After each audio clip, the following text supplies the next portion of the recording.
Hello and welcome back to another tomato sauce stream. Today we're going to be playing a bit more speed, and the reason for that is we kind of don't really have anything to do in Rush other than just like play. I mean, we could like test some decks and stuff, but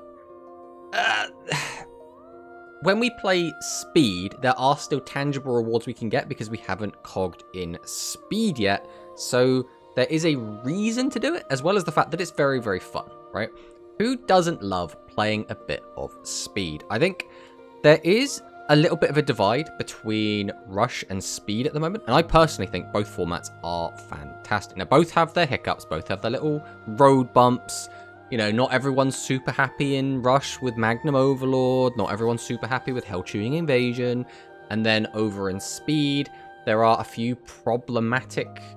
I don't want to even say problematic decks. I think people are getting a little bit bored of Blue Eyes, and I think people are getting a little bored of, like, Shiranui. I think there's a lot of cards or decks that have some, like, really unfun interactions. Like, I think a lot of people are starting to look at Mizuki and Burial from the Different Dimension and kind of be like... Or, what's it called? Different Dimension Capsule? I can't remember what the card's called. I think it's Burial from the Different Dimension. As being problematic. I think just... Mizuki just not saying once per turn, I think, is the real problem.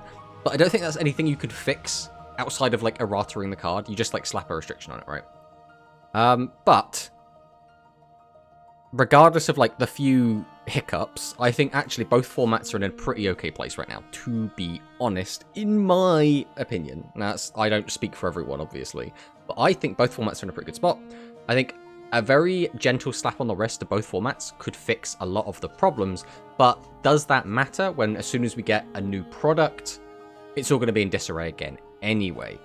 So who do we have in chat? We have Dragzin, welcome on in. We have I Can't Kill Anyone. We have Gelato Gaga. We have Dwan. We have Max. Welcome everyone on in. I hope everyone's having a lovely, lovely day.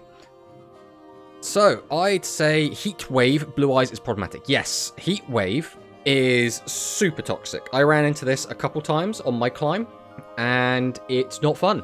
It basically...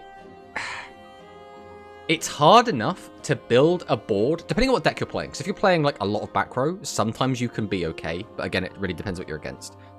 But generally, if your opponent does Heat Wave you, that's like saying you don't even get to build a board. Like, because usually going second, you're going to try and play through your opponent's interruptions. You're going to try and win the game on that turn. Usually. But if you can't do that, you at least want to set up a board that can set up interruptions for your opponent's turn. And Heat Wave basically says you can't do either. It's like saying, oh, if you're not playing, like, exactly Blue Eyes, you just don't get to play the game. And it's like, oh, that's not very fun. I mean, there are, like, some caveats to that, but basically. Blue Eyes needs a skill nerf and limit 3 100%. I think my biggest issue with... I mean, other than, obviously, Heat Wave, which is just a massive pain in the ass, is Blue Eyes feels that they can play, like, whatever back row they want, because it just doesn't matter. None of their stuff is limit 3, so they get completely... unrestricted, right? They're like at full power, I guess, and I feel like they just need something.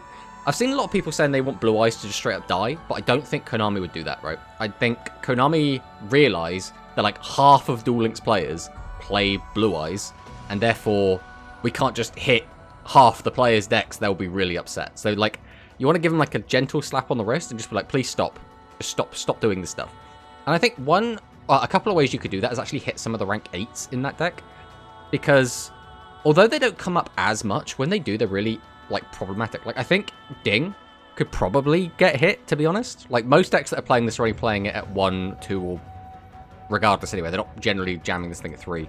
Slapping on the restriction list as well doesn't hurt a lot of their own decks. If you slap it to 1, the biggest issue there is that, like, Babel now can't be used with it.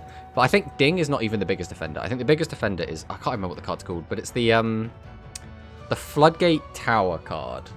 Shit, what's it called? It's like a rank 8. I cannot, for the life of me, remember what it's called. But it's a pain in the ass. I don't think I can find it easily just by Googling. I don't know if anyone knows what it's called. I'm pretty sure it's a rank 8. And it's like, your opponent can't use the graveyard. Yeah, no special summoning from the graveyard. That one. But either way, I think they have a lot of annoying cards that, again, just are not restricted in any way, and that just kind of lets them pop off, and that feels a bit gross. Same with Shiranui. It needs to be hit harder. We don't need decks that are carried by skills. Konami never learns their mistakes. I think some of these decks, though, don't work without an overpowered skill. But I think the problem is, if your deck is absolutely nothing without the skill, should your deck exist, right? And what I mean by that is, if the skill is doing all of the heavy lifting, like, entirely, it's like... That doesn't feel right. The skill should take what's there and make it feel better, rather than feeling like it's doing all of the work. Like, that's kind of how I look at it. Because it feels really bad, especially... I don't really like the skills that just vomit stuff into the graveyard, right? It's like, oh, Shiranui just needs a load of stuff in the graves. We're just going to stick a load of stuff in there. We'll give them a free extender and all these extra stuff they can do. And then, was it Mayakashi did a similar thing? I wasn't a big fan of that.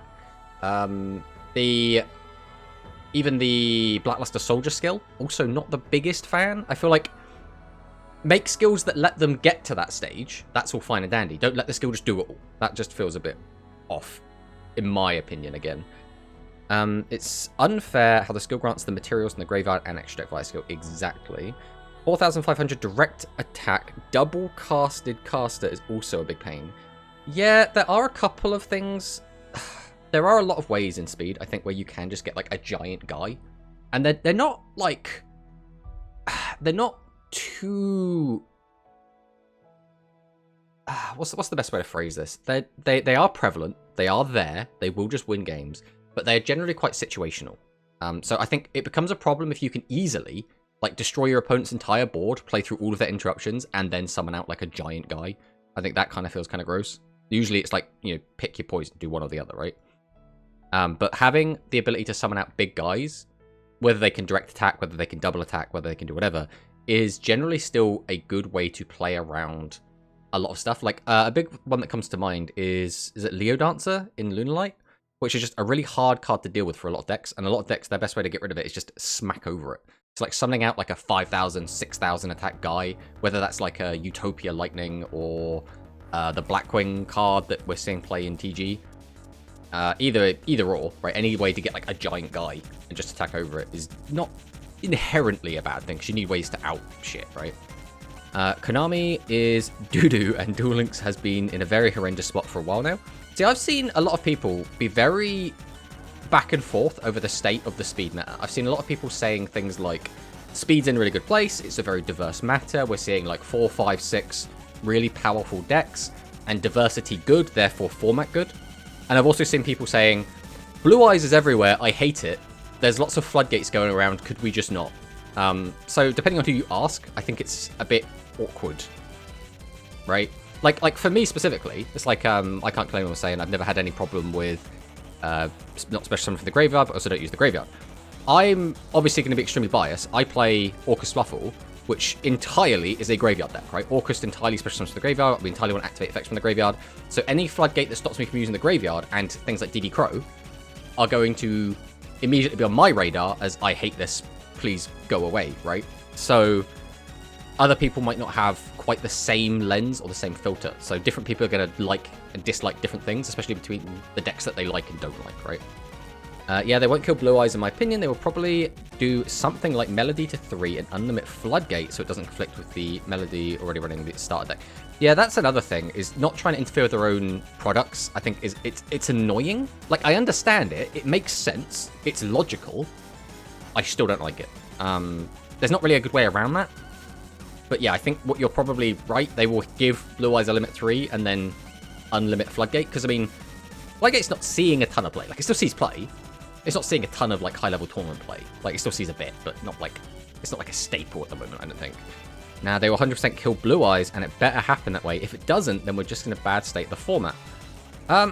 Again, I would quite like to see Blue Eyes hit. I am not confident they will take it behind the shed and shoot it, right? I still think they're going to let it live, because Konami's entire philosophy has been, we want, like, Dark Magician Blue Eyes Neos to kind of always be around. Like, I just feel like they're never going away. They're just gonna, they'll give them a little slap on the wrist every now and then and go, oh, look, yeah, that deck that people don't like, look, we're giving it a slap on the wrist. It's not going to be there as much anymore. and then it's just going to be there just as powerful and feel really gross still. But I think, like, it's their baby, right? Even in Rush, we keep seeing DM nostalgia stuff coming out. Like, the Harpy Ladies came out entirely, I think, as a DM nostalgia push, right? Here's all these cards for free, all you speed players. You've heard of Harpy Ladies before. You can use these now and have a great time. And I think in the same way, as future Rush products come out, we're going to see more and more DM nostalgia bait come out, right? And have, like, be prevalent and try and make it, like, meta. Melody and Spirit of White to 3. Ooh. Now that would be a very heavy-handed hit. I wouldn't put it past them. I just don't necessarily think they will. Obviously, don't know yet, so yeah, I hope the next box is Fluffal support. Yeah, I hope we get just a ton of Arc V support, including Fluffal. Obviously, for my own selfish reasons, everyone loves Fluffals. If you don't love Fluffals, there's something wrong with you. I'm sorry, but it had to be said. Still stupid, it isn't released yet. Yeah, it is a bit weird. I guess they don't want to release it at the KC Cup, like, not directly there. I think they're probably, like, this week, next week. I don't know. What day do they actually tend to release sets? Do they have, like, a set day? So I don't follow closely enough to, like, keep track of that kind of information. Konami's schedule on releasing cards continues to be disappointing. They make an excuse to give a broken, unfair skill that is, like, basically a card effect in a way. Yes, that is definitely something that keeps happening. As well as the fact that all of their legacy support always just has this little tacked on effect saying, yeah, you can just summon your boss monster without tributing, don't worry about it. And it's like, I get it. Like, I understand what you're doing there, Konami. It makes sense again. It's logical. I still don't like it. I'm like, could you just not have that, like, little thing tacked on? It's very awkward sometimes, because I'll be playing something like my Fluffal Orcus list, right? And we have Edge and Persist as our, like, primary skill. And this skill basically, I mean, it does two different things. So this actually is quite a complex skill in a way. But I use this entirely just to send 2 monsters, one from hand, one from deck to graveyard. So it's basically Foolish Burial times, like, discard a card for a Foolish Burial, which is still a very strong effect. I don't want to, like, Foolish Burial is an incredible effect. That's an incredible spell card. But compared to, like, oh, you can special summon this from your deck, you can fill up your graveyard with 10 things, you can then put stuff back into your deck and then do more things, then we can exchange doing all this other stuff, and then we can also search our deck for a card that we need, because why not also do that? It's just like some of these effects are getting a little bit ridiculous, right? Meanwhile, Cyber Dragon are treated as a demon child. Yeah, bring back Cyber Dragon. Come on. It's also, I just want to say this, like, off as a little side tangent. We have, like, all of the rival characters as are doing very well right now. Like, Photon is doing okay right now, like the Photon Galaxy stuff. Obviously, we had Tachyon was popping off. Blue Eyes is doing very, very well. I think we should... I'm a little bit disappointed, to be honest. We haven't seen Red Dragon Archfiend, like, come to prominence, because we did kind of just get a load of 5D stuff, and it was kind of hinted at that we'd get, like, Resonators and more Red Dragon Archfiend stuff. That hasn't come out yet, but, like, please bring that out. That would be really cool. Obviously, Rockets are still doing fine. I just feel like we have, like, all of the, like, rival characters are, like, doing okay. I guess Jack Atlas is, again, lagging behind a little bit. But make Cyber Dragons good. Like, Cyber Dragons are always going to have a problem of their turn 1's going to suck without Infinity. But their turn 2 is always still really fun. It's all, like, a really cool OTK, right? So just, like, bring it out.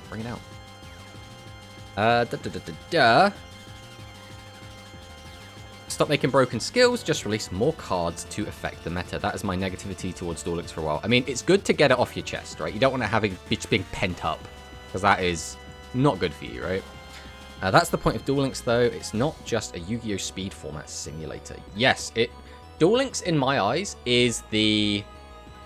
It does twofold with the skills. One, it makes anime stuff work, because generally, and this isn't a hard and fast rule, but if something's good in the anime, typically, it's kind of garbage in the TCG.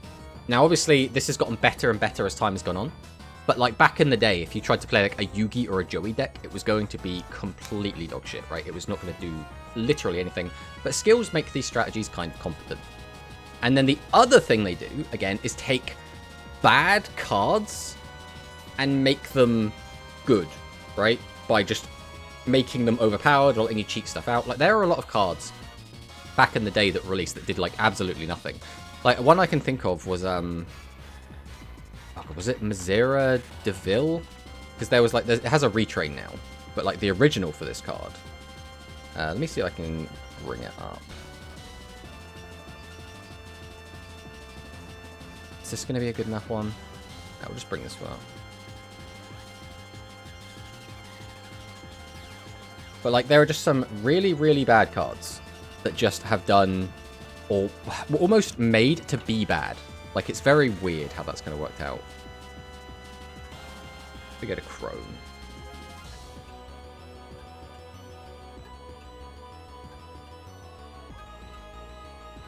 Like, this guy is garbage, right? He is literal garbage. Cannot be normal summoned a set. Cannot be special summoned except by attributing one face-up Warrior Zera while Pandemonium is on the field. Pandemonium in the field is destroyed when you special summon this card, your opponent discards 3 random cards in the hand. So, like, it's just straight trash. But in Duel Links, you could, theoretically, just cheat this guy out with a skill or something, right? And then it becomes, like, okay. That sort of thing. Now, obviously, this is not exactly the best example, but that's just an example, right?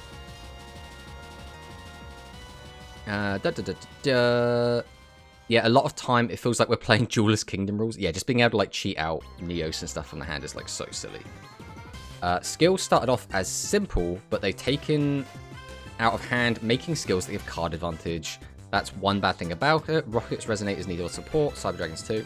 So, it's a weird one, because I think if you want to keep older decks relevant, you either need to give them retrains and these, like, ridiculous new cards, or you give them a skill to keep them relevant, right? So, on one hand, if you're playing, like a DM era deck, so I guess Blue Eyes is a good example, without giving them all these crazy, like, future cards and all of these, like, really good skills, like, that's just not going to compete against, like, other more modern decks. I'm actually trying to think, what is a good modern deck that's actually playable in Duel Links? Because, like, I look at this and I'm like, Zombie Pile is okay in Master Duel / like TCG, but it's not like a good quote-unquote deck. Sky Striker is probably the closest thing, but again, that's not really a good deck right now. But obviously, we're far behind anyway, so it's not going to be a good one-to-one comparison. But Sky Striker is a relatively modern-ish deck, like, think back to, like, TOS format. And, like, Blue Eyes just doesn't really stand a chance against that without, again, releasing all of their retrains and giving them, like, some ridiculous skill, right? We don't need more Blue Eyes nor DM support. Oh, we don't need it. We don't need it. Konami is still going to keep giving it to us. That is just what they're going to do. Like when skills are strong and decks that never shined IRL become good because of that. Yes, that is a good shout. I think that is... Being able to make bad cards good is one thing that Duel Links does really, really well. Like, back in the day, one of my favorite decks, when I very, very first started playing Duel Links, was you start the game with Dinosaur Kingdom, or Jurassic World, I think it was Jurassic World, just on the field, right? Just, you start the game with a field spell on the field that gives dinosaurs 300 attack and defense, and I was like, this is the best thing ever. This makes my shitty dinosaur deck playable. I can now push King of Games. We easily got King of Games with that. I can now play in the KC Cup and push top 10 with stupid 1600 vanilla dinosaurs. Now, we've come quite a long way since then, right? But it's weird to think that was, like, meta at one point, right? It's so strange. As time goes on, decks that were good, but with lackluster skills, will stop seeing play even if the deck is still good, because newer decks and their overtuned skills would just be better. It's obviously good for Konami, as it's incentive buying new product and also makes lesser used archetypes more usable and represented. That is very well put, Manicus. It's a weird one, because in the same way that we get card power creep, we get skill power creep, right? But that is Yu-Gi-Oh, right? Yu-Gi-Oh is the non-rotating game, right? Every other TCG seems to rotate through formats. Yu-Gi-Oh is the one where we just keep going and going and going and power creep and power creep and power creep. And that has pros and cons. One, it means that the game that we played back in, like, 2002 is nowhere near the game we play in 2024, right? It is a completely different game, night and day. On the other hand, it does mean the game has evolved a lot, and we've got to see that evolution at, like, every stage as it's improved, as it's developed. Because there are some people that would argue that the older game is better, And there's other people that would argue the older game was slow and dog shit, right? But like, depending on your point of view, regardless, you can say the game has evolved, it has adapted, it has changed. And I personally like both formats. I like the old, slow, methodical, every card matters format. And I also like the fast-paced, modern, 20-minute turn combo fest. Like, I kind of like both for different reasons. They're almost like two different games. So I like both of them. They should at least give more decks some love. Yes, that I think is something everyone could agree with, right? We need more love to be shown to a wider variety of decks. Yu-Gi-Oh! Is at a point where we have so many different archetypes, so many different types of decks. But because of the nature of power creep and because of the nature of like putting out new stuff and trying to incentivize people to buy new stuff, so much of that is just overshadowed or unplayably bad or outdated. But there are hundreds of different decks that possibly could exist, right? Literal hundreds, right? So if we could have a meta where all of those were viable, one, it would be absolutely chaos, right? Because how do you prepare for a tournament when you could play against 300 different decks, right? You can't prepare for that. So on one hand, it's better to have a little bit of a narrower meta, but I personally, my very selfish opinion, is I like it to be as diverse as possible. I love just having as many decks be viable as possible. That's why the idea of Edison, when that was actually, because I was playing during Edison format, the idea of that is so exciting to me because it was a tournament where there were like the top 16 were almost entirely unique decks. I think there was a total of like 14 different decks and some of them had some overlap, but like just having that as the meta is so cool.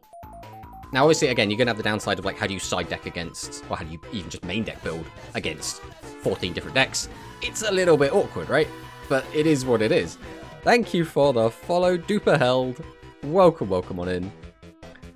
I mean, Tenyi is played a lot in Master Duel, although a good part of that is it was their free structure deck, I think. Oh yeah, they released like a Sword Soul free structure deck, I think, which had like Tenyi stuff in it.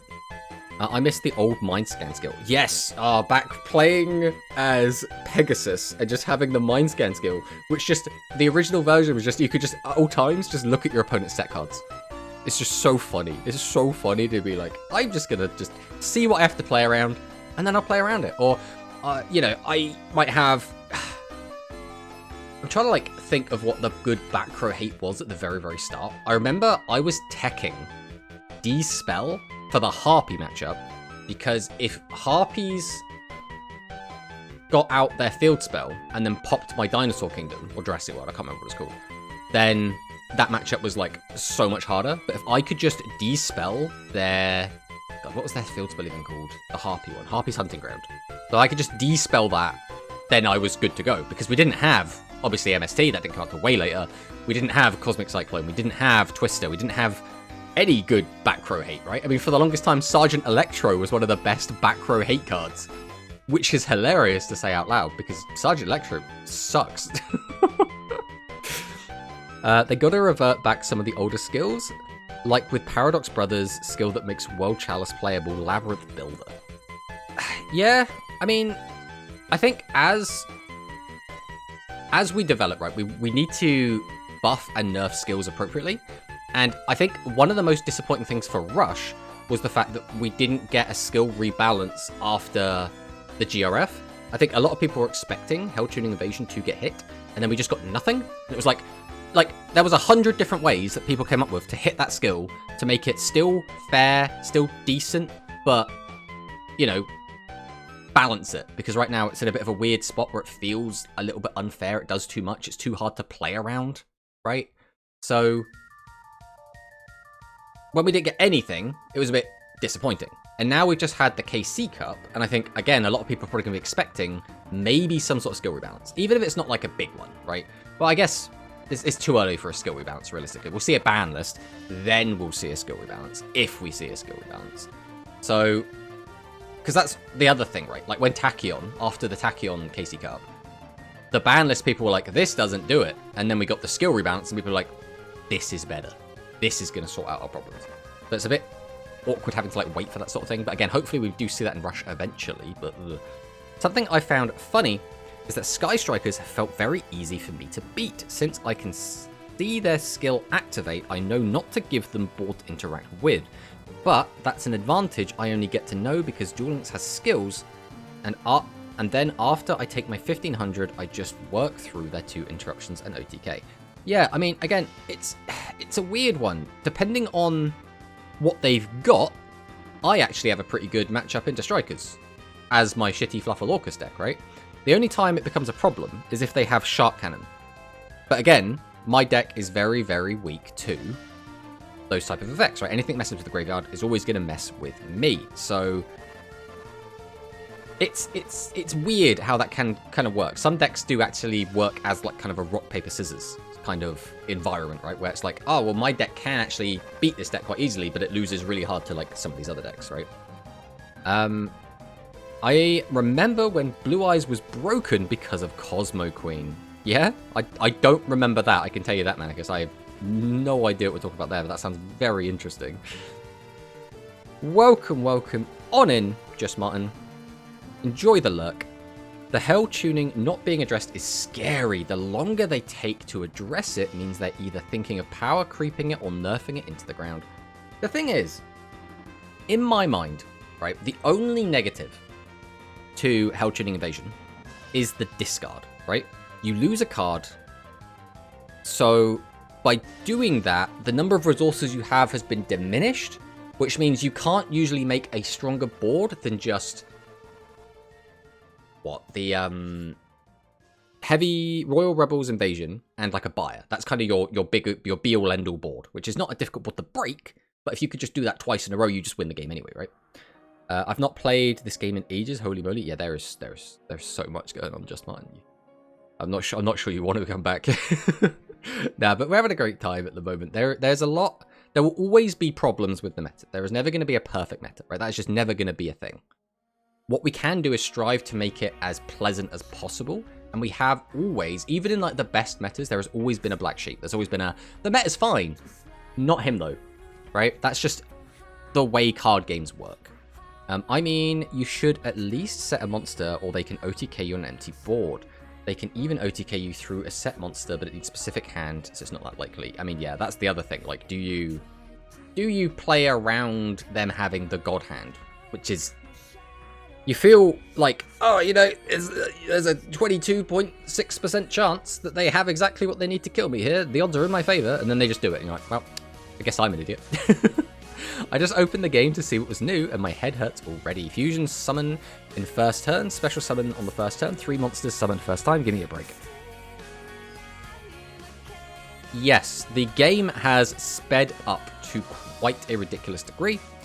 Now, this is where something like Blue Eyes now is beneficial, because if you're a player that played the older versions of the game, you could pick up a deck like Blue Eyes, or like Dark Magician, or like any of these kind of easier, less interactive decks, and kind of relearn the game with them.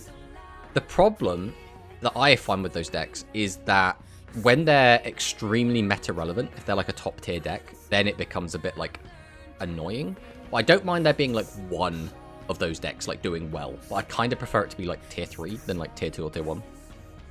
But again, Blue Eyes is a deck that does generally summon like 1 or 2 guys in a turn, doesn't have to have these like crazy big pop-off turns, does still just play some trap cards, does play like old Yu-Gi-Oh in a lot of ways, but then does, you know, gently nudge you into, oh, you know, well, now you can do a fusion, oh, now you can do an Xyz, oh, now you can start link summoning out some stuff. So there is that. Also, most of the time, I can see them summon Ray and go immediately into the link instead of using Ray's quick effect to potentially get 3,000 in. I mean, yeah, it's a weird one. It depends, like, because the other, I don't know if it's an issue, but Sky Strikers, like, benefit from having a main phase 2, which obviously we don't have in this, so you have to play it a little bit different. Our War Crimes deck, I see. I was so hyped when I got all 3 God cards. Looking at the game now, what on earth are they even good for? Without some sort of skill to make them good. So, for example, the Ra deck and skill kind of like are okay. Now, a lot of people again put those in the camp of like with blue eyes of like, please don't play this. I don't like playing against this, and it is a frustrating deck to play against. But you know, anyone that really likes Ra and wants to get back into the game and wants quite a simple deck, all things considered, like that is an option, right? Ra actually hit top 100 both recent KC Cups, I think. Yeah, I mean, exactly. I can't kill anyone. And Blue Eyes is like half the decks in KC Cup top 100, so, you know, there is that also. We should be hit with an ad soon. I don't know if that's actually hit yet. I don't really want to like get into another big thing until it's hit, but that's fine. We'll just keep going. So, I guess the next thing that I kind of want to look at is the top 100 list. Because the top 100 for speed is, I don't want to say like overly interesting or like out of, like it's not surprising, but it is very telling, right? Now, I began playing when you only had like 3 worlds or so to go with. Now there is, what, 6? There are 8, I think. I'm trying to think now. Let's come back off this quote. Because we have the Rush world, and then we have a bonus world. Yeah, we have 8. Because we have the DM movie. And then we'll just wait for the ads to go away again.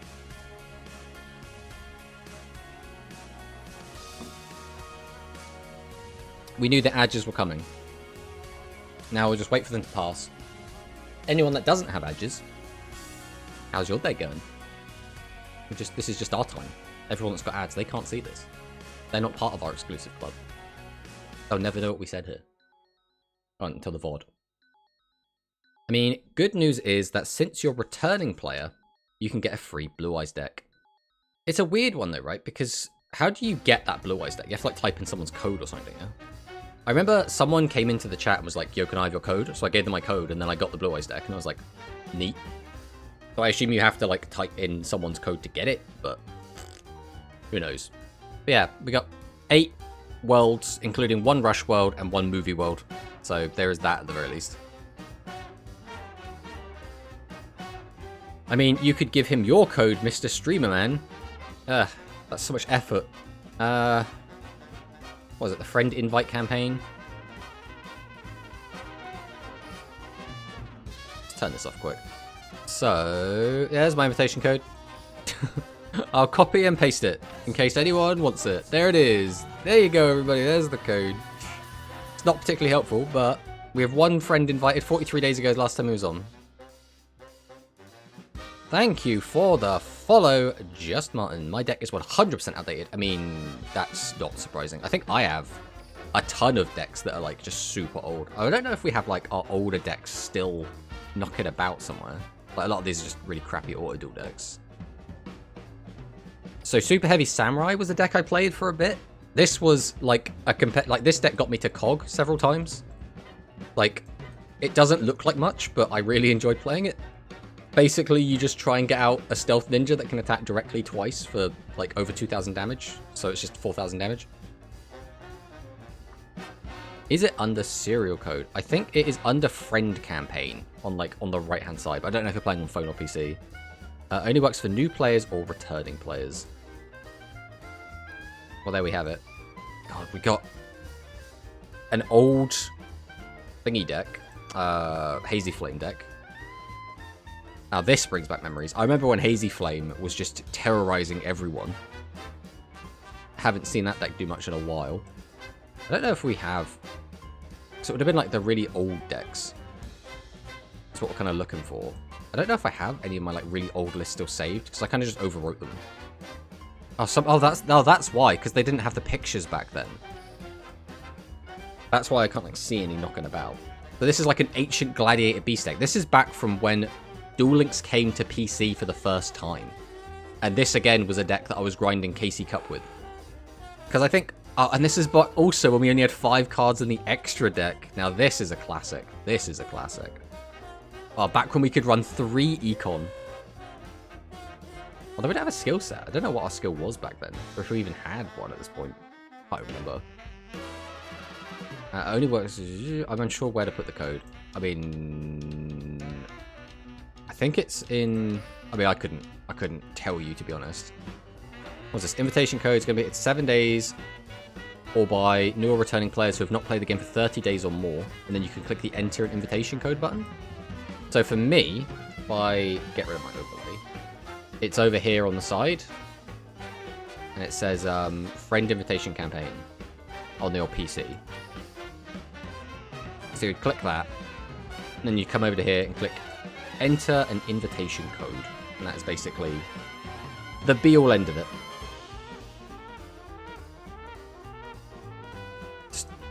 There's so many. Oh, arrow mages. I used to love arrow mages. So this is now just turned into a nostalgia stream. I'm sorry about that, but oh man, I miss my arrow mage deck. This exceeds Tomato Sauce's friend limit. Oh no. Alright, we can kick someone off the friends list. That's fine. Let's go and see who hasn't been around for a while. We've got 7 hours. 153 days. Fresh tomato. Get out of here. Probably don't need Ghastly Gibbous. 55 days as well. 190. Alpaca-lets. What happened, Alpaca? This is my friend Sam. He hasn't played in a while. Let's get rid of him. Let's just clean out the old friends list while we're here. Do a little bit of a spring cleaning. See, everyone else is pretty active. I see Gamers 27. Come on, man. What are you doing? Shwee's playing right now. Right, that'll do there. Oh, we have a friend. No friend request though. I guess that's just because we changed that. Alright. Just to keep nostalgia, I just want to have a quick look at some of the other decks that I had. There's got to be like some really ancient decks in here somewhere, right? Auto-Dragon.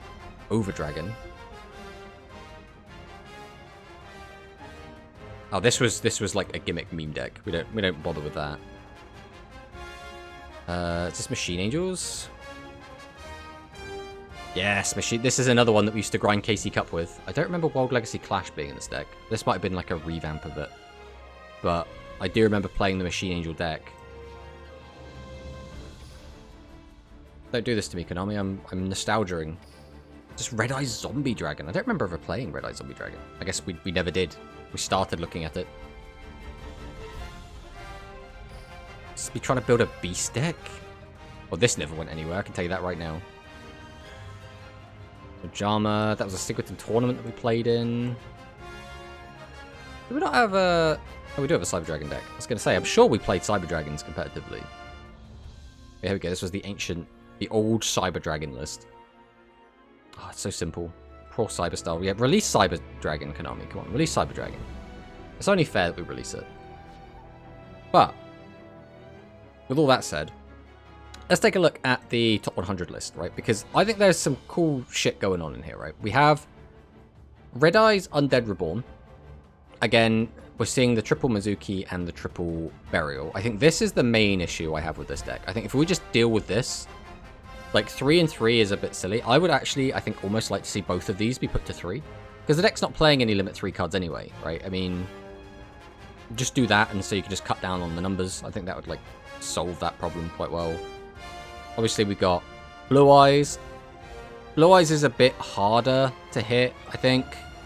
Like, it's very awkward. And obviously, this one is playing the Crackdown. So, if you were to put anything to limit 3, you would immediately hit the Crackdown, which would be, I think, pretty good for the deck. As in, like, pretty good for the meta, not pretty good for the actual deck, I suppose. Sky Striker, again, I saw a lot of people saying about how they're going to hit Sky Striker. And I don't see it, personally, just because the Sky Striker cards, I feel, are too new. Like, they're not going to hit brand new cards that have just come from the new box, right? Like, I feel like it's too early to hit the Sky Striker cards specifically. But I could see, like, Into the Void getting hit. But again, like I said, I don't see the actual Sky Striker cards themselves taking a blow at all. Back to the zombies, back to the zombies, back to the Blue Eyes, back to the Blue Eyes. Photon Galaxy probably doesn't need a hit. I don't think you do anything crazy here, right? I don't think... Like, this deck's good, but I don't think it's, like, one of the lead offenders of doing anything, like, crazy unfair. A lot of the time, I'm trying to think, which is the card that's like... First off, this thing could do with a hit. Sky Prison, Sanafond. Just hurt this guy, please. Just for my own sanity. I would like to see this guy hit. Actually, I think one of the better cards is Starliege Photon Blast Dragon. I actually think this card's really cool, right? Attach a material from this card, target one of your Galaxy-Eyes monsters that is banished, or your graveyard and special summon it, which is really quite good. Then while this Xyz summon monster is on the field, your opponent cannot target monsters you control 2,000 more attack with card effects, and cannot be destroyed by your opponent's card effects. So that kind of blanket protection effect is just really good. And I think a lot of... I don't want to say lower tier, because like my deck's very low tier, but I still have ways to get around this. But like there are a lot of decks that can't easily overcome this type of effect. And I suppose you could argue that's why you play it, right? Because it's not easily overcome. But I think Yu-Gi-Oh! Is in a weird spot where some decks can easily out specific cards, whereas other decks can really, really struggle. And it's really hard to build in protections against everything. So just having something like that is just really good. So I had a reward where I can pick 1 out of 4. Firewall Dragon, Utopia, Odd Eyes Pendulum Dragon, and Stardust. So that kind of comes down to what kind of deck you want to play. Like, Firewall is going to be good in like a Cyburst pile, most likely. Utopia is sort of generically good, but it's kind of good if you're going to be playing a rank 4 deck, and then you can put like Utopia the Lightning in, because that will like deal with a lot of problems, like we were saying Leo Dancer before. Odd Eyes Pendulum Dragon, again, is only really going to be seen in Raging Pendulum, but if that doesn't interest you, again, I just wouldn't go with that. And then Stardust Dragon, again, is okay if you're going to play the new like Stardust TG deck. So I would say if you're planning to play specifically Cyburst, Raging Pendulum, or the Stardust TG deck, I would take one of those cards. If you're looking to play something a bit more generic, I would just take Utopia. Because even, for example, with my Constellar list, which I guess we just go and take a look at a Constellar list quick. So I have a Constellar list on my alt account, which I've been playing. Let me just search it out here. And we can see... this is not a good list because it doesn't show the... Well, it's not necessarily a bad list. It just doesn't show what I'm looking for. Oh, this one also doesn't have it. Or does it? No, it's got Bujinji. There are some lists which do play... Here we go. This one? No. Yeah, right. So this one plays Utopia and then also plays Utopia the Lightning. And Utopia the Lightning is generally just a good card to deal with big things that can't be targeted or can't be destroyed. Which one is the most return friendly? Probably Utopia. I would pick Utopia, but again, there is a bit of a caveat to if you're going to be playing a specific deck, you want to pick the one that's going to be good for that specific deck. If you want like the most generic one, for me that would be Utopia. Because it's just 2 4s make it. Lots of decks just can get out 2 4s. Then he just comes out. And Utopia the Lightning is quite easy to get hold of. It's available, I think, on a lot of different SR tickets. So I would go Utopia personally. I mean, I think that's kind of most of the decks talked about from the... And then suddenly we hit 24. We hit Shadows. I don't think anyone thinks we should be hitting Shadows. But Construct is a hell of a card. So I think that's what I would see hit. I think Zombies are going to get hit. I would like to see Shira hit, but there aren't that many Shiras like running around. At least not in the high level tables. So it's awkward, right? It's very awkward. This Evil Eye list is actually... Oh, this is Dream Mirror, not Evil Eye. Maybe no, this is Evil Eye. Maybe I'm just confusing myself here. I'm not a big fan of Sealed Tombs, not gonna lie, but you know, I'm quite happy to see that there represented. Yeah, again, I don't see Sky Strikers getting hit. I think Blue Eyes will get a slap on the wrist. I would like to see Shira get hit, but I don't really know what. Like, for a start, Samsara, just get rid of this card, mate. Just get rid of this card. It's annoying. It's tutorable. It's frustrating to play against. And look, there he is. Sanafon the Sky Prison. Just always being there. Just don't use the graveyard. but I like the graveyard. I can't kill anyone. It's important to me. No matter what deck I play, I always use the graveyard as well. Like, the other decks I'm building at the moment. We go back over to Duel Links. Where are we at? We go to Sora. I should have it on there. So the other deck I'm building on this account at the moment is Earth Machine, which is, again, coming along very, very slowly as it needs a lot of SRs and URs. But this is the deck I'm, like, most excited to play. And again, this deck will still use the graveyard. And then we have the Constellar list, which, again, still uses the graveyard. So, like, I just play graveyard decks, right? So it's just like, my only graveyard deck is my level 1 deck, but that sadly is a bit too weak. What does your level 1 deck do? I can't kill anyone. Hashtag nerf sealed tombs. I've been coping on that for a few years now. I am personally of the mind we should just hit every floodgate in the game. And I realize to some people that seems obvious, and to other people that seems like heresy. Because some people really do like floodgates, and I understand that, but I like to just play the game. If you want to interrupt me playing the game, that's fine. If you want to throw in a gate at me, if you want to pop my guy as I summon it, if you want to mess with my graveyard, I'm not going to really enjoy any of those things, but I'll deal with it. When you put down a card which says, have the out or die, that's when I'm a bit like, not the biggest fan. Could only take me plat, stall until I can summon 4 level 1s in a turn to bring out number 13 and 31.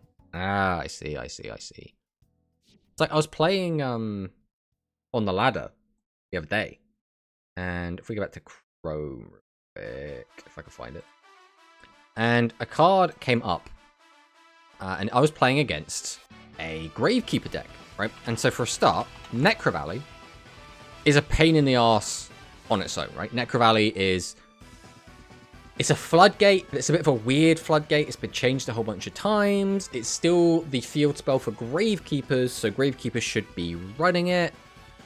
I'm okay with Necro Valley for the most part. The card I don't like is Hidden Temple of the Necro Valley. I despise this card. Like, actually despise it. So activate only if both a Gravekeeper's monster and Necro Valley are on the field. Neither player can special summon monsters except Gravekeeper monsters. That is awful. So again, it dies quite easily. If you just have like MST, Cosmic Cyclone, you deal with this card easy peasy. But if you don't have those cards, this basically is... It says like, if you're playing Yubel, if you're playing Dark Magician, if you're playing Blue Eyes White Dragon, you get to defeat this exceedingly easily, right? You just normal summon a 3k attacker, swing in, this gets popped because you need to have Gravekeeper's monster on the field, right? If you don't have that, this just says you can't play the game. And it just feels so bad, especially if a lot of your back row hate is tied up in your extra deck, which, like, again, for my deck, it is, right? My back row hate in Fluffalcust is tied up in basically the extra deck. It's Frightful Tiger. It's Nightmare Phoenix, right? So, I guess you could also argue it's Dingirsu. So if I go up against something like that, it's basically like GG. But again, that's a very selfish viewpoint. It's a very selfish opinion because it stops my deck, right? But I'm still of the opinion that Floodgate's bad. And it's why when Master Duel came out, and I think a lot of people really hated the Eldritch deck. And it wasn't Eldritch itself. It wasn't the Eldritch cards. It was the Floodgates people would jam alongside it. Skill Drain earns the game off. It's like, that's not very fun. It was things like Imperial Order, just turning off half your deck. It's just, again, not very fun. But it is a part of Yu-Gi-Oh! And it is something we do have to kind of adapt and overcome. But especially because both Master Duel and Duel Links are best of one formats, you know, outside of like tournament play, which is community run. Because of that, it makes it very awkward, because now do you just main deck all of the stuff you would need in a side deck? But then, like, what if you don't come against those decks? Does that mean there will just be some decks you just automatically lose to because you just don't have the cards you need to in the main? Like, it's very, very awkward, right? It's very, very awkward. But we have been talking for such a long time. We haven't actually played any Yu-Gi-Oh! So I think we are going to jump in. We haven't played any ranked games this season, I don't think. These are all from the KC Cup. So we will just fire one in and play some actual Yu-Gi-Oh, I guess. Play some Fluffalcust. See what happens. And again, I don't think we will remain in this meta for too long. I would expect there to be a new speed product release come out, and I would also fully expect a ban list to come out sooner rather than later, maybe in like a week. Mind you, we'll probably get like what the changes are before the actual changes happen, so... Ooh, look, it's Battle Chronicle! Okay, this is a little bit awkward. How do we want to play this? We want to discard this. I think we always just dump the graveyard, right? I think we always edge and persist here. Oh, now I remember why I left the game. Ooh, what happened, Jess Martin? I'll just go for a normal. I think we might just go for a normal on this. So I like to take Toy Vendor. I could never beat the Vagabond. He just pissed me off all the time. The thing is, you don't need to beat the Vagabond, right? He is, like... Oh, that's a good... Yeah, we'll special this out. He's just there to give you basically some extra EXP. So, like, don't worry about, like, actually trying to beat the Vagabond. It's not important. Right, we'll go Harp here. Summon out Nightmare.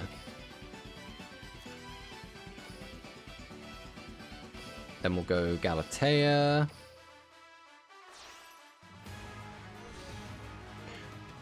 Google's just subscribed. Welcome, welcome on in. Thank you so much for the subscription. Really do appreciate it.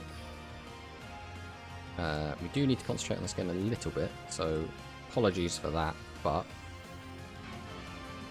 Right, we'll put this back.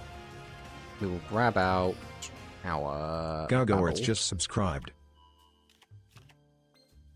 Now the question is, do we just normal this out? We probably do, right?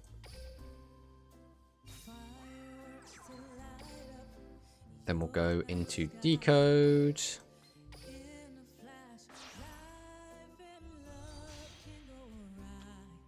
But yeah, the Vagabond is not, like... It's not super important. Even if you lose to it, you still get a ton of EXP.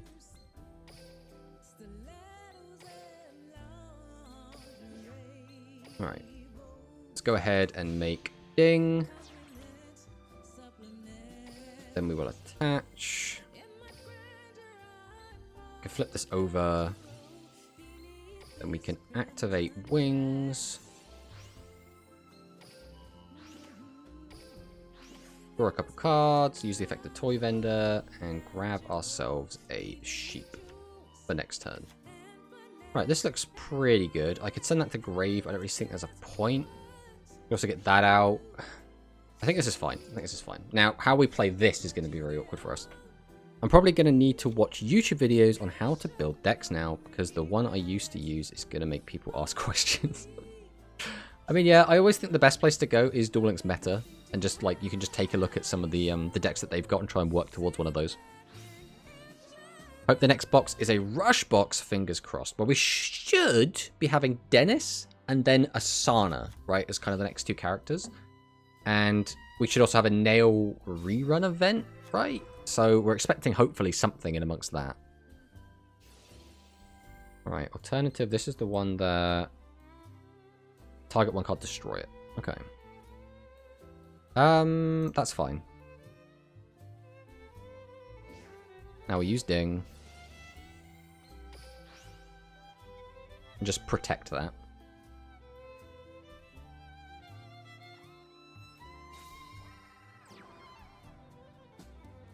Yeah, I'm planning to record a video today, which is going to go over kind of predictions of what I think is going to be in the next box. I'm a little bit torn. I think what makes the most sense is we're just going to see the Heavy Cavalry Duel Club, which is going to be like Earth Machine, Worms, some Wing Beast stuff. Okay. So... Send it to the graveyard, so not destruction. So I think we will use decode here. We'll just negate that. That will also stop him from special summoning.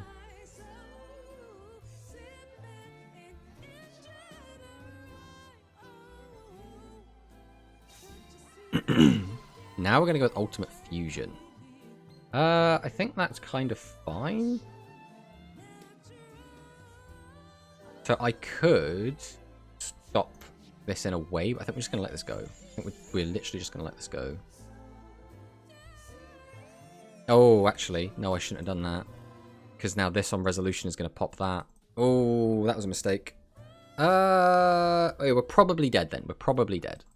In my mind, I was like, I'll get an opportunity to do something before Ultimate Fusion fully resolves, but I'm not going to get that opportunity now. I mean, that does suck. That does really suck. We had a good chance here, but I think we've just blown it. I wish it was easier to find the rush tournaments in Duel Links Meta. Yeah, it'd be really nice if they just had, like, a filter for it, right? You could just, like, swap them out. Right, Twin Burst comes down. Successor Soul gets negated. Oh. Why didn't you get to use this?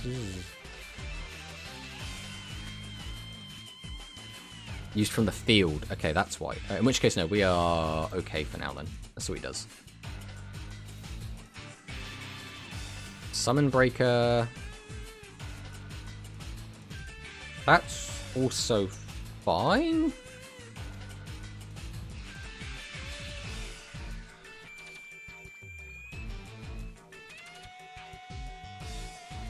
So now we're going to use Symbol Skeleton. Bring this back. Then I think we do just send. I could attach. Attaching is awkward. No, we are just going to send, I think. Right, we'll just send this. And he's going to hit that. Then he's going to pass. Now the question is, how do we do this in as few summons as possible? So it's your third summon of a monster. That's kind of awkward. If I go 1, 2, get out that, and then it becomes the end phase. That kind of stinks. The alternative is that we just do something like this. Pop this to the top. Bring this out. Then we'll make this.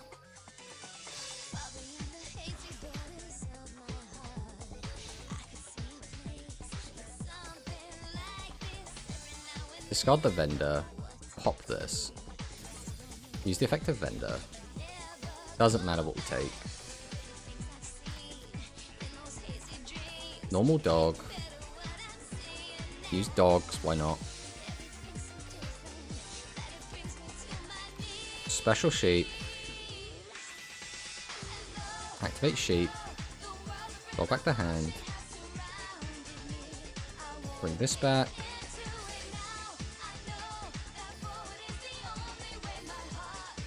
Use this and this. I don't have time, do I?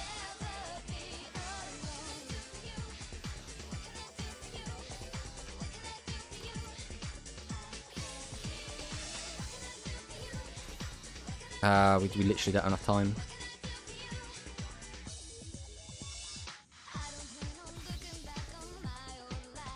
No, we just have to end. We literally just don't have the time.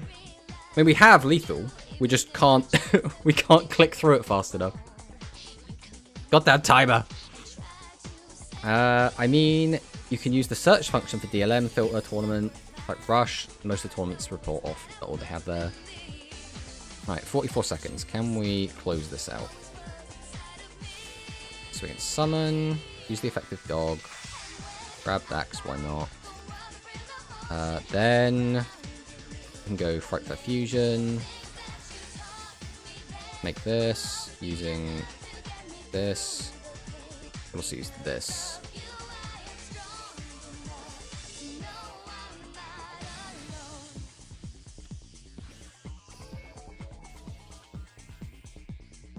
Get rid of this. Go to battle, and then we'll see if we can't end it. Okay. Okay, we got there in the end. We got there in the end. The next box could be a mini themed around Nail and his allies, like the last one was for Roa. Could see some Cyburst, Washer, and many Dino support. So, I don't know how likely that is. And the reason I say that is all of Nail's allies from the Garden of Curiosity are garbage, right? They are actual garbage. So if we take a look quick, if I like open this up, let's go and take a look at.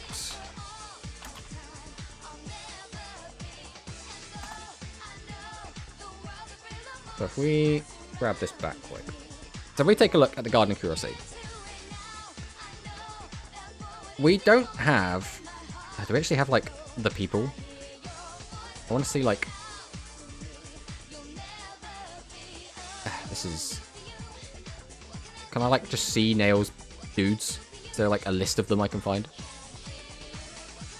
But there aren't like that many. Like there's Schrodinger. Of course I can't write Schrodinger because it needs a. God damn it, Schrodinger. But alright, so there's Schrodinger who plays the cats, right? Which is kind of garbage. Like that entire deck is garbage. It would need a really, really good skill to make it good. There's obviously Seat Bastion. Am I like in the wrong place? The Bastion? Here we go. We have Seat Bastion, who plays chairs, which again, the chair deck is not great. Like you can still kind of do stuff with the chairs. But, like, Dahut and Throne of Darkness, not like the craziest cards, right? Zero attack monsters are obviously very awkward to play. I mean, we do have the new zero attack archetype as well, but they're awkward, right? Did I say it would be a good box? No, but my point would be, we haven't had a box yet, which is just trash. Right, and I think if we got this box, it would be just trash, right? I think it's very awkward. Here for my obligatory shout out to the Noodle Ninja card. I mean, there's a whole Noodle Ninja archetype plant, but every single one of these decks would need such a broken skill to be remotely good. Whereas, so for example, when it comes to like Tyler or Getter from the Royal Roman Band, we got, to represent him, a bunch of Thunder stuff. We got Trigger Drago and Stormbolt Destroyer, even though they aren't good cards for him, right? Wouldn't make sense for them to do another box, maybe a structure. Nail is coming up, wouldn't make sense anything else until if/when Asana releases. But I mean, I think that's the thing. I would expect us to get something, but I really... This is where I'm at a bit of a loss. I really don't know where you put these cards. Because I think if you put them all together in one box, that box is going to suck. Like, that's going to be such a bad box. At the same time, if you release them as a solo product, as like a structure deck, that structure deck is also going to kind of suck. So, I want these as like box chaff mixed in with a good box. Like, do you know what I mean? Like, I don't think most of these cards, like... I mean, don't get me wrong, I love the chairs. I think chairs are fun. And I think with a really good skill, they could also be really cool. They could do a main box with them as the trash. Yeah, I think that's what would make the most sense to me. Is literally stuff these in as box filler. Like, as just kind of the extra stuff. Maybe it'll be like some low rarity decks that you can pick up as like a free-to-play player quite easily. But then what do you put in the box as the good stuff? So that's where it gets a bit funky. Because if you do a mini, and you just wait till like Asana comes out, then it's already a bit weird, because there's also a lot of other archetypes that come out around that time anyway. So I don't necessarily think it works very well as a like heavy cavalry box. But maybe you just do it there? Because like, what else can you do? The alternative is you just release a bunch of more support for the main cast, right? So you release, what was it? Savage Claw Tiger, which is not a particularly good like Yuga card, but it's an okay card. Like, this card on itself is like fine. This was basically played in beast gear, like historically. So maybe it's like a way to boost that strategy.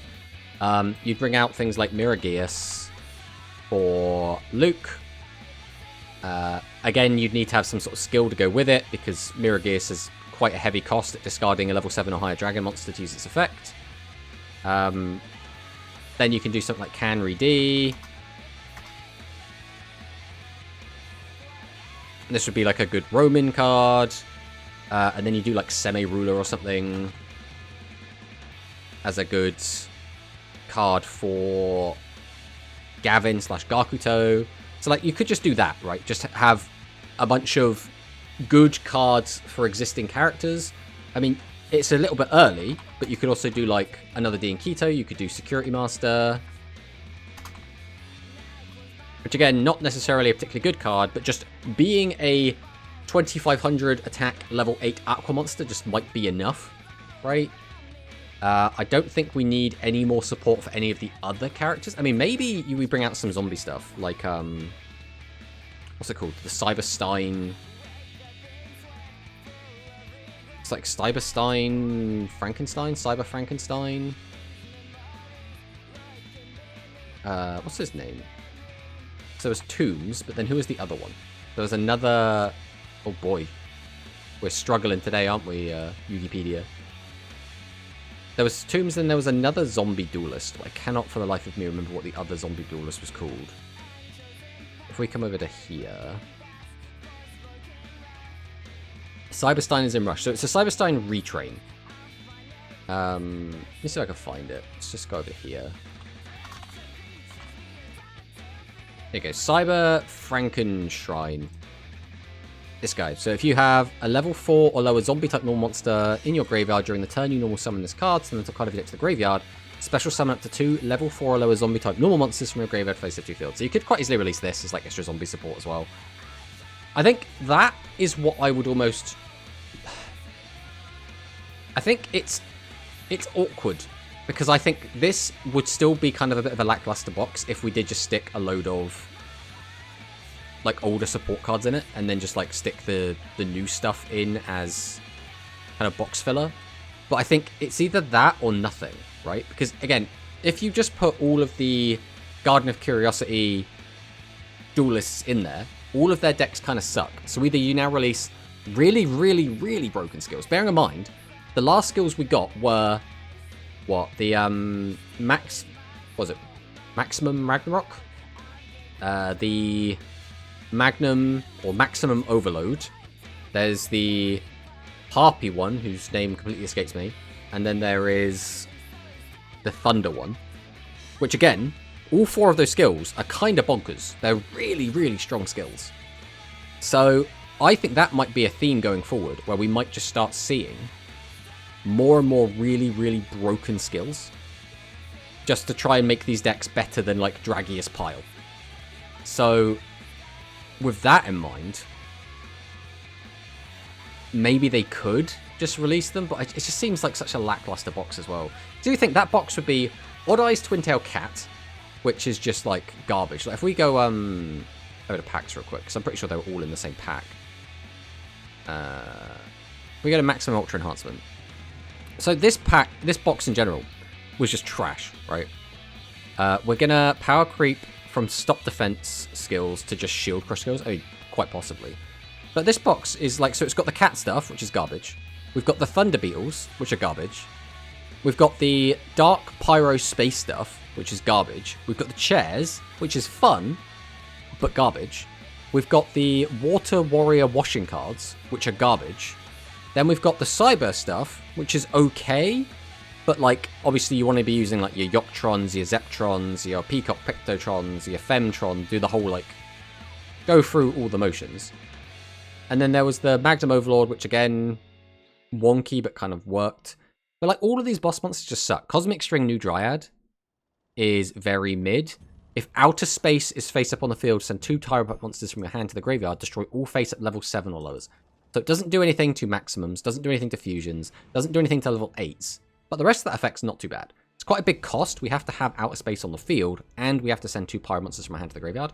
But that's like probably one of the better ones. Then you get like Clean Beret, It was just like, it's like, what? If your opponent has a face level 7 or higher monster on the field, place Bleach Mortar from your graveyard on top of your deck. You don't even get it to your hand, you get it next turn. And it's only got 2300 attack, which is just like bad. Odd Eyes Twin Tail Cat, again, completely garbage. If you have Red Eyes Black Cat and Blue Eyes White Cat face up on your field, so if you have 2 really bad monsters on your field, add Lost Cat from your graveyard to your hand. So again, you actually get it to your hand, so you can use it on that turn. But Lost Cat is still bad, right? When an opponent's monster declares an attack, your opponent declares the card type monster, spell, or trap, sends it top card of the deck to the graveyard. If it was not the declared card type, negate the attack. So it's basically like, if it works, it's actually really, really good, because this thing would stop even like a Magnum Overlord attack, right? But it's more than likely not going to work, because your deck is going to be mostly monsters, so you're always just going to declare monster and then almost always be right. So it's very, very weird. It's hard to say what will be good going forward. Arise is a good example. Without the skill, the deck would be very underwhelming, but when it released, everyone used it. Yes, but there is a caveat to that, and that is when the card originally released, which should be, is it here? Alright, we can't look at that one. I think that's just one that never worked on this. But when the card originally released, I think it was, yeah, it's not in here. I think it is the one we can't look at. It was played, just not using that part of its effect. It was just played as a... It was played exactly how it was played in Dragon Aggro. It's just a 2400 guy that goes up to 6,000, or 3,000, sorry, gains 600 when it attacks, right? So, at the very least, you had a card that did see play physically, did see play in Rush, just not in quite the same way. But again, we are seeing exactly how it was played physically in the Dragon Aggro list, so it's awkward. Like I say, it's very awkward. So again, you could give any of those decks. You could give the Dark Space, Dark Pyro guys, you could give them a really broken skill, right? You could give Chairs a really good skill. You could give Colonel Mop a really broken skill. You could give Odd Eyes Twin Tails Cat a really broken skill. But I think you have to have some sort of good foundation to build off of. So if you look at the last set that we got, if I can grab this out quick. If we go to here.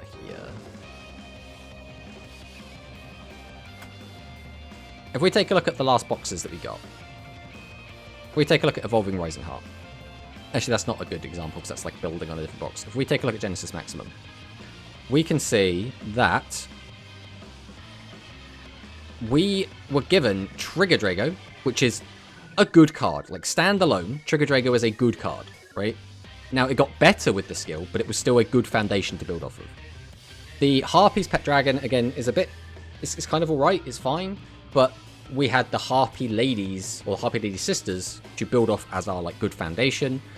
At the same time, we got Atrashoot Hydron, which, again, is a good foundation to build off of for the Cyber strategy. Like, I feel like with all of these, like, Royal Rebels Invasion is almost a good example of a really bad card that got made really, really good with a skill. But again, we still had a good foundation to build off of with Heavy Metal, which we did already have coming into this, right?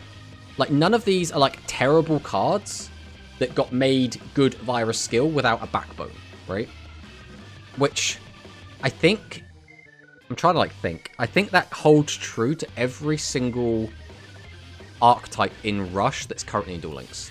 Now, you could make an argument for something like Volt Condor, but Volt Condor, you could also make the argument was never good. So, like, it's an awkward one, right? Because, like, Volt Condor, like, did okay when it came out, but basically is trash. So, like, this didn't have a good foundation, and therefore fell by the wayside. And I think you could say the same thing about Ridercross. Again, didn't have a really good foundation, was made of some really, really bad cards, and the deck did next to nothing. Because of that, right? Like, there's nothing strong to build off of. And then, you look at something like the Ultimate Flagmech Xbreaker, it's just a good card on its own, right? It's just a good card. Like, 2500 attack is a good stat line, it's got a good effect, therefore just give it a skill, and it does really well. And this deck did do really well when it first came out. Obviously, it's since fallen off a little bit. But I think what we're seeing time and time again is you can't just take or at the very least, Konami hasn't, as of yet, successfully just taken a bad card, stick a really good skill on it, have nothing else in place, and then just have it be good. For the most part, they take good cards and make them better, or take bad cards in a good deck and make them better, right? That's kind of how I'm seeing it at the moment. But again, we're still very early days. We only have 4 boxes. We only have 4 structure decks. But there's not a ton of precedent to have been set already. So, depending on how you look at it, what your point of view is, that might not hold true. But in my mind, like, New Dryad has, like, a good stat line. Effect is okay, a little bit heavy on the restriction. Like, you could get a skill to just put Outer Space out on the field, but I don't think that suddenly makes this card, like, good. It just makes it not terrible. Clean Beret Mock Kernel, I don't think there's anything you can do to this card that's going to make it good. I think this is just going to just be bad the entire time. Twin Tails Cat, again, I think this is probably just going to be bad, like, forever. You'd have to give it, like, a really, really busted skill to make it good. I do think the chairs could be good, right? You could give the chairs a skill that makes them playable and makes them strong. On top of the fact that Gavin also plays a lot of 0 attack monster support, so you could also combine that with that and then make that better. Like, that's how I view it at the moment. So, I guess, ramble over. I think those cards have to come out somewhere. I think they'd be better off as box chaff. I think they're not going to be set sellers. So I think either we have a filler box, which is just going to be better support for stuff we already have, and then we just chuck in a load of that stuff just on top as like the icing on the cake. And then we go into an Arsena box. Or we just skip that altogether, go straight into an Arsena box, and work backwards from there and start putting in some of that older stuff as we go, right? So, like, in that box, you could have some of the chaff being, you know, chair stuff, some space stuff, etc., etc. But I feel like we've been rambling for a while now. Let's jump into another game.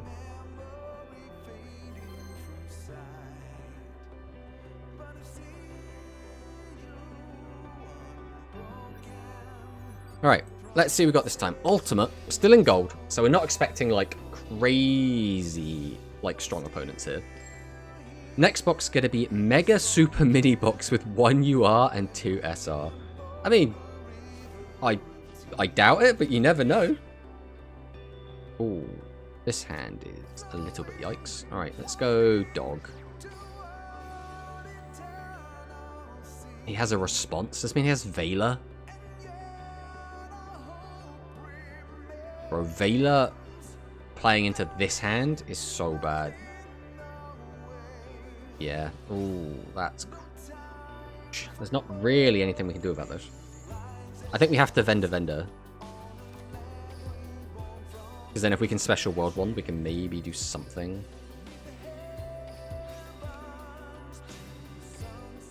This is tricky. We can add this, which is something. You do nothing now. You don't really accomplish anything. We don't have another summon this turn. So we're probably just passing here anyway.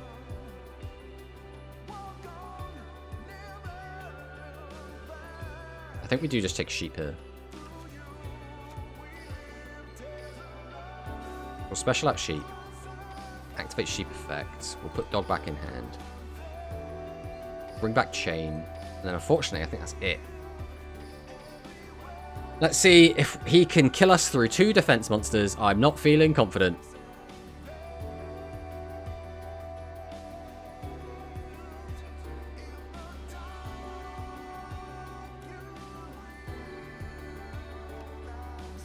But you know, maybe we'll get lucky. Maybe he just won't have everything. We don't really care about DMC. Double DMC. You can only use 1 a turn? Okay, yeah. So we're kind of fine with that then. Him having a spare doesn't do anything. Add secrets.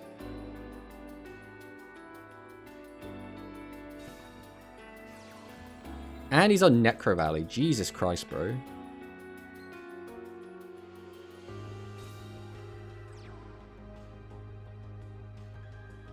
He just goes like straight to battle. I'm kind of feeling pretty good about this. Okay, we are straight into battle. That gets hit. So now I need to pop this. That needs to happen. Alright, let's start with normal dog and see what he does to this. Yeah, I think we just grab... Yeah, I think we do just grab sabers here.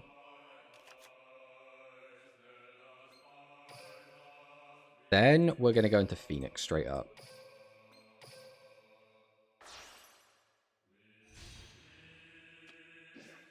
Phoenix effect. We'll go ahead and pitch probably sabers. I'm going to hit Necro Valley. So what he does here. Which one's this?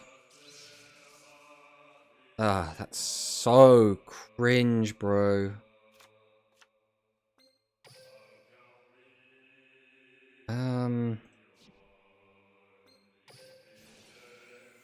Ugh, this guy is so very cringe. Is that it then? Am I just going to lose because he's just got floodgates and multiple negates?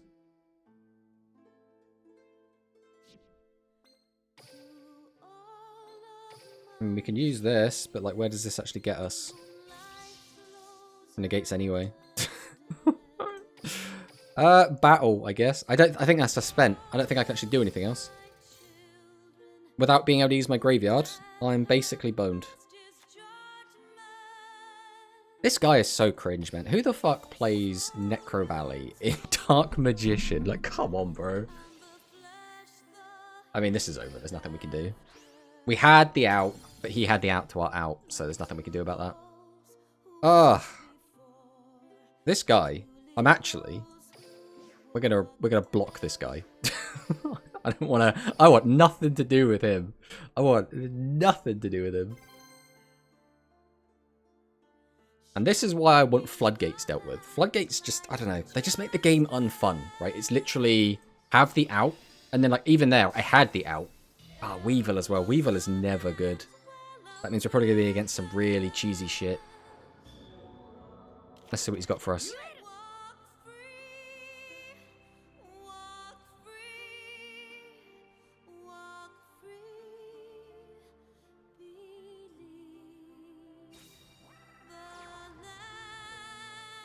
Fencing Fire Ferret. That's a weird turn one play. That's also a really annoying draw. If I have no way currently to get a second monster on the field, so I have to use this.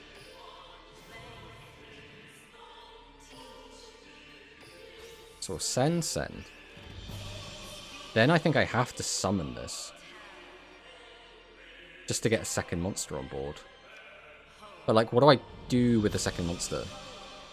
I can destroy something that doesn't actually accomplish anything.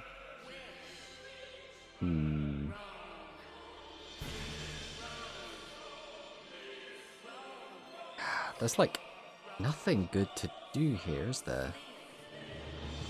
Why is this hand so bad? I've got like every garnet in this hand at the same time. Right, we're gonna go bear. I think we have to do a vendor into vendor play.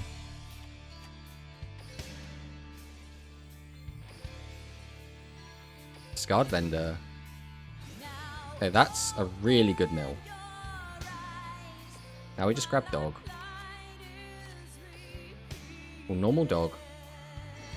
Dog effect. This will get us sheep.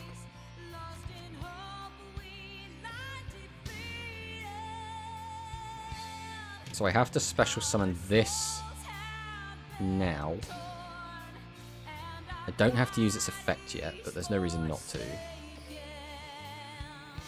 So I'll pop this back in the old hand. Bring back Chain. Shui coming in with the huge raid. Welcome on in, raiders. Hopefully your stream went well, Shui. I saw you were playing KoG. which is very weird for you, because usually you like to play the very female-centric decks.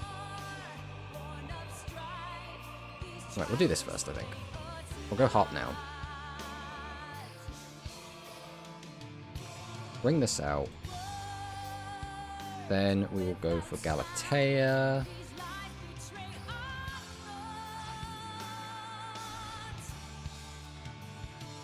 Then we can go activate, target, send to grave the Symbol Skeleton. Then we can activate Galatea, put this back, set the return. Then we can go Edge of Sabers, put this back, bring this out. Then we'll just go into decode by linking this as 2 and this. Playing a female character, so it's okay, but Goki for YouTube content. Ah, I see, I see. I mean, I've always been a big fan of Goki. I think Goki's just a really cool deck. So now we can chain to bring back Fusion. Then we go Symbol. Symbol brings back Galatea.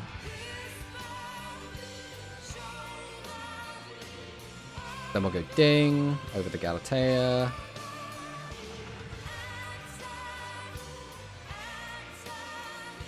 Then we can send Ferret.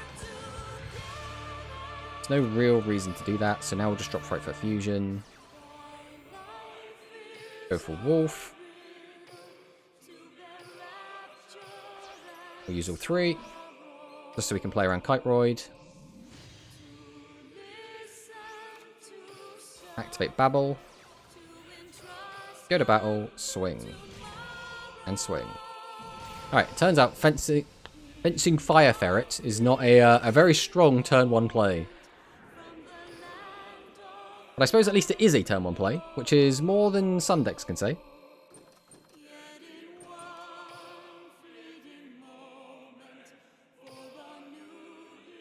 You want to see a Shame Scoop? You can show us a Shame Scoop if you want. I assume it's going to be in your replays.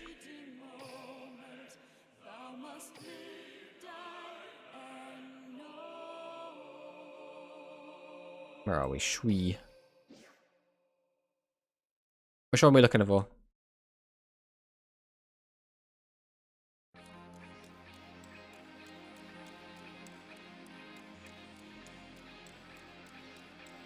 The U replay.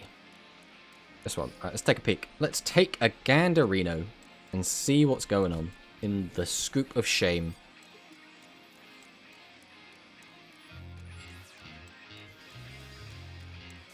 Well, as Antinomy versus Blue Angel. Do win the coin flip.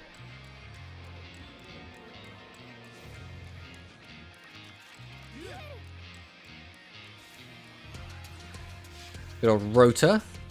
Straight into the Suprex. Summon out Suprex. Suprex effect. Cheat out the Octastretch. Gonna go ahead and link into Jet Ogre. Suprex effect and Octastretch effect. Once per turn, we can grab a Goki from our deck to our hand. We're going to grab Tag Partner and Rematch. We're going to use Headbat, discard to summon. Then we're going to link Climb into Goki Thunder Ogre. Headbat's effect, exactly the same as the others. Then Jet Ogre effect, we're going to grab out another Suprex. I'm going to bring out the Suprex, as well as Twist Cobra. Link those into Goki Heal Ogre. Twist Cobra effect into Suprex. That's pretty much all of them done. Monster move. That's an exciting skill I haven't seen before. So now we're going to link into Goki the Master Ogre into Pass. So what have we done here? So quick effect, we can return to the hand any number of Goki monsters you control at this target that this card points to. Then target the same number of face-up cards your opponent controls. Have their effects negated. Okay, so you get 1 negate. And then quick effect, you can negate an activation. So it has to be something this card points to. So if you summon something in the EMZ, so a Link monster, it's going to get negated as well. Okay, this is looking pretty good. What have we got in the graveyard? Got anything else going on in here?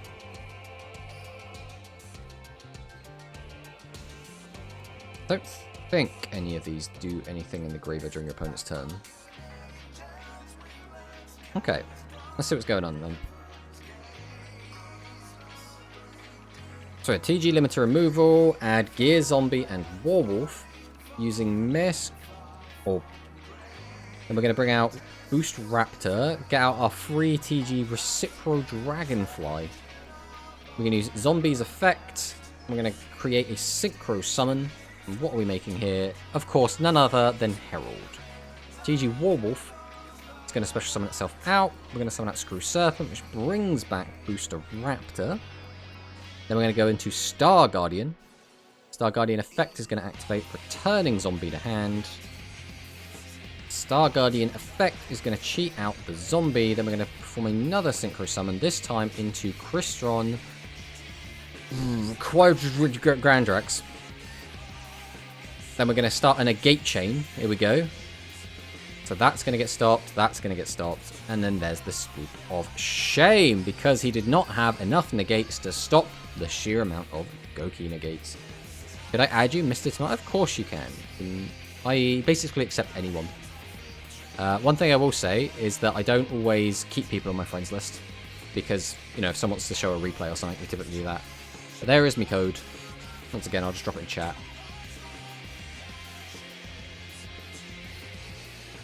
But yeah, that was an exciting one, Shui. It's a weird. Hey, we'll take the nice though.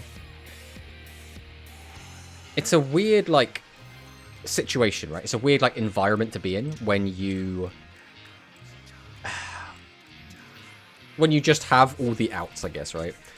Funny, heal negate even when monster leaves field, still resolve. As it should. As it should. Oh, we're in an ad break. God damn it, ads.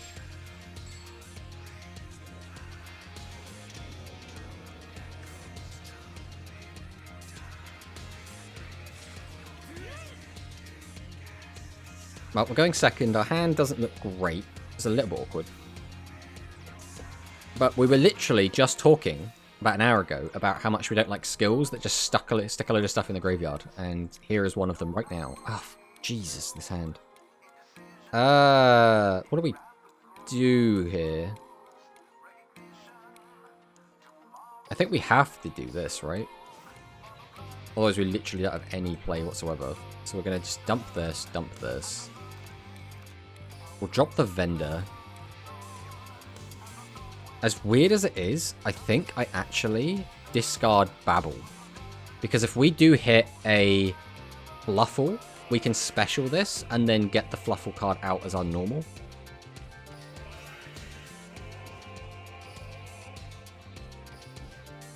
So we are going to bring out World 1 here.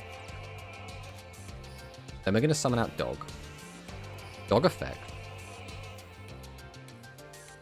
This is where stuff gets a little bit crusty, because we no longer have a discard. We could get a discard, but then it doesn't accomplish anything, so I think we have to take Sheep here. I think your friend's list is full. We just cleaned some of it. We'll have to have a look in a minute. Alright, we'll summon out Sheep.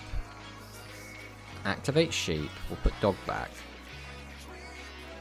Then we're going to bring back Chain. Now, I guess we just make this, right? There's no reason not to. We'll leave Chain on the field for now. So here comes Phoenix. Phoenix effect. Discard Dog. Target one of these. Okay, so we might just have nothing. Which is like our best case scenario. So now we'll go Sabers. We'll pop this back on top. Bring this out. Then we're going to go to Decode.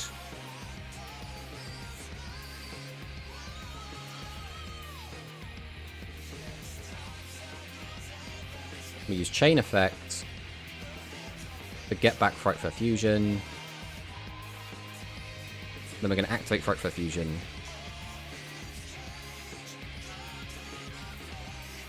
The problem is, if we make this, we can't kill through. I think this is our best bet, to be honest. Okay, he had nothing. He had nothing. We're fine. We're fine. I'd like to show you my final K seat Ooh, okay, yeah, we'll try to sort it out in a sec. Oh, looks like the old replays can't be shared anymore, Sag. Yeah, unfortunately. Unfortunately. Right, let's go and take a look at our friends list real quick. See what's going on. So who hasn't been on in a while? Wesley Gibbous, you can disappear now, I think. Alpacalypse, this account at the very least, hasn't been on in 190 days, so we will just get rid of that. Is there anyone else that's been a long time? Royal Blue's been around forever, so we don't really want to get rid of him just yet. We'll get rid of this Icy Gamer account. We'll just re-add Icy later. There we go. Lots of room now.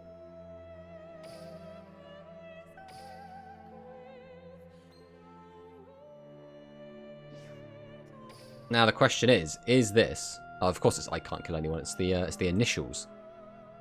You're gonna be at the bottom. Yes, you are. All right.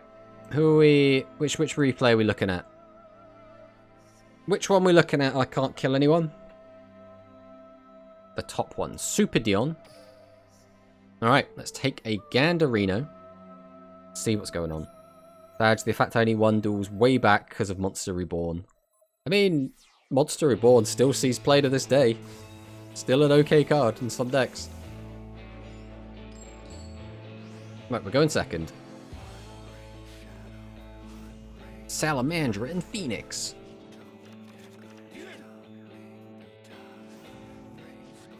There comes limiter removal once again. Drillfish this time though, that's interesting. Adds limiter removal to hand. Activates limiter removal. Discards the Survival's End. Jeez, Survival's End. Forget that card's even in it. Normal summon Screw Serpent, Drillfish effect, special summon, Warwolf effect, special summon. Synchro Shokan, TG Star Guardian. Add Screw Serpent to hand. Then we're going to use Gear Zombie in hand, special summon it out. Then we're going to synchro out Herald of the Arclight, which is probably the most annoying card in TG. I think if you're going to hit TG, you probably do hit Herald. Now we're going to synchro into TG Power Gladiator. Then we're going to get a free Recipro Dragonfly, flip it up. We're going to synchro summon out Shooting Star Dragon TGEX. Was not ready for that. Here comes Halberd. And, you know, Halberd's pretty standard. So this is already quite a good board here. Here comes the Sue Ships. So we use Uni's effect. Then we're going to bring out Sublimination Knight. Oh boy, here we go. Using Squeak Knight and Subligation Knight to create Herald of the Arclight. So we've got Herald for Herald. So there's one negate used. Outcomes, or at least to the hand, we'll add Shari Red. We're using our skill, revealing Immortal Phoenix to set the Salamandra and send to Graveyard everyone's favorite legendary sword, Gearfried with an equip. We're going to use the negate. We're going to use Phoenix Gearfried to negate that. And now we have a TG Halberd Cannon on our field. MST to try and deal with the Halberd Cannon. Bring back the TGEX. Is that it? We're not doing anything else with this. Okay, so Uni, we're going to grab Shari Red effect, reveal Shari Red, special summon it out, and out comes another Uni. We overlay into Super Dreadnought, TGEX's effect, Survival End. TG Booster Raptor is going to grab TG Screw Serpent. So this isn't looking great for us. TG Screw Serpent effect brings back Booster Raptor. Synchro Shokan Star Guardian once more. Star Guardian effect is going to bring back Warwolf. Star Guardian effect is going to summon the Warwolf. Then we're going to synchro into Battle Wasp, Hammer the Conquering Bow. Get our multi-attack in and then get in for 33, which is then going to trigger Battling Box of Veil. Just going to put our life points back up. Summon out a second Veil. Then we're going to overlay into Evil Swarm Exiton Knight. Exciton Knight, not Exiton. Right, Shari Red. We have the vanilla in hand. We're going to overlay into Uni again. Uni-class Super Dreadnought. And then that should be all she wrote. There's nothing. I mean, literally, it would have to be exactly the Kiteroid to actually survive there. Ah, good one. That was a good one. And it's always nice to see a bit more of a unique deck, right? Rather than just, like, the constant same meta over and over and over again. Finally getting the hang of Rush Duels now. Nice, Ace. Nice. Rush Duels, I think, is in a pretty good spot at the moment, except for Hell Tuning Invasion. So other than that one deck, like, I think it's a fantastic format to play right now. Can you check if it's possible for you to see my saved replays? Okay, we can take a peek. After this one, because they are still under my favorite tab. Right, let's take a look. Are you... So you should be... Are we Seto? I assume it's got to be Seto. I mean, these look like replays. They could hit Halberd to 1 to conflict with Herald, but the Super Monkey, okay. The Sniper Monkey, I assume it is. The problem with hitting Halberd is, was Halberd a reprint, or was Halberd just released? Is my question.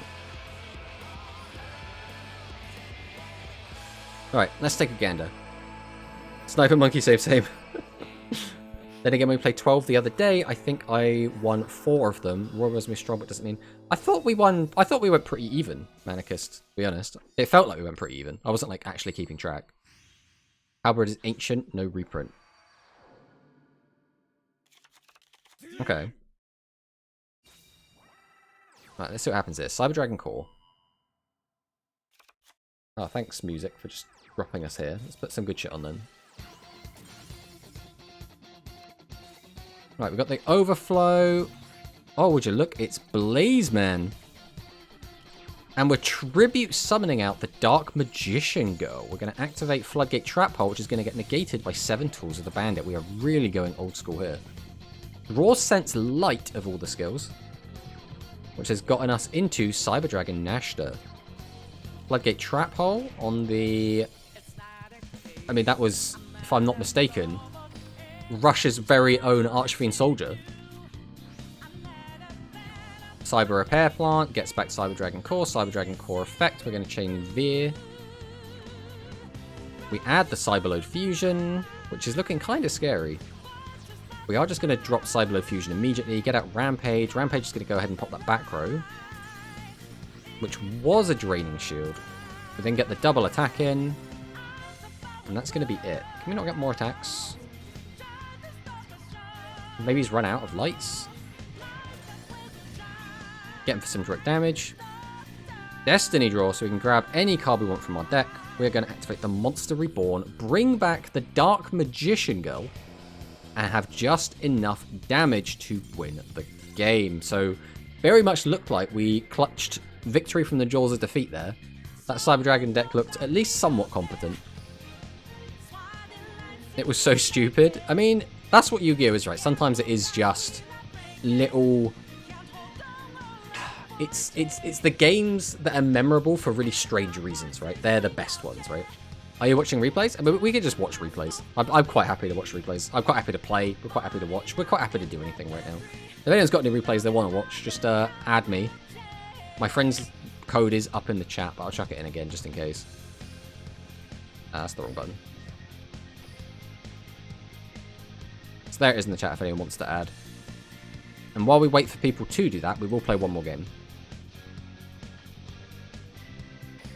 No games were even because we both knew what we were doing and what each other did, but I feel Royal Rebels might be slightly more obnoxious, only time will tell. I think for me, it will always just be the skill is annoying. There is no way to like correctly play around it. So because of that, it's annoying, as well as the fact that it's kind of future-proofed a lot of things, and I don't like that. I feel like it will always be there. It will always be this like looming threat. But I think a similar thing, to be honest, about Magnum Overlord, because we just don't have enough cards that can stop Magnum Overlord from just OTKing you. And the problem is there aren't that many cards that can do it in general in Rush, not even just like with the cards that we have access to. Right, let's go Edge and Persist. Send this, we'll send this. We always summon out the dog. Dog effect. I think here we always take sheep. There's no reason to take anything else. Activate vendor. Activate vendor. Discard heart. I really don't need to summon this.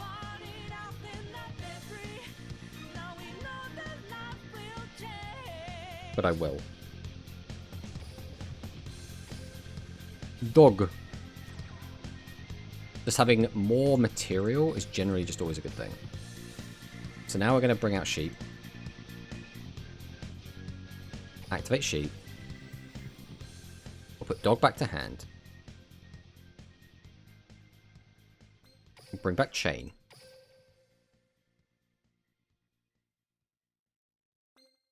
Then we're going to go into Phoenix here, I think.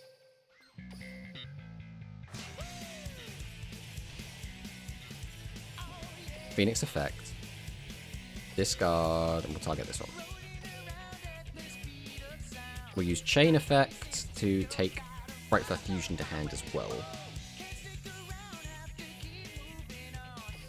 We are chain blocking. Okay, so we hit a lance. That's something. Now we'll go Harp Horror effect. We'll bring out Nightmare.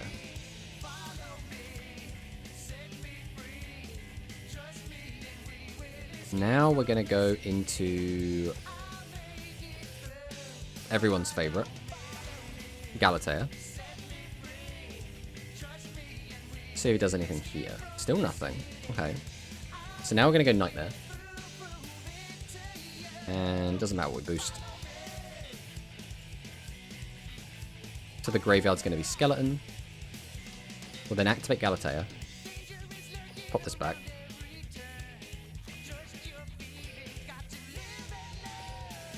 We'll set this.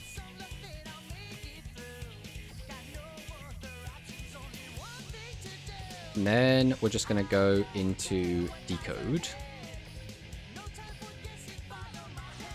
Out he comes. See if he does anything here. Still nothing. Okay. So now... I mean, I guess we just keep going? Or do we just drop this down now? Maybe that's the play. Alright, let's drop Frightful Fusion now. If he's got something, he's got to do something here, right? Like, this is the spot. 1, 2, 3. Summon out Tiger. Who again, because he's here, if he targets us, we can send this to the graveyard and dodge something. So we'll target this. We'll target this. And we'll target this.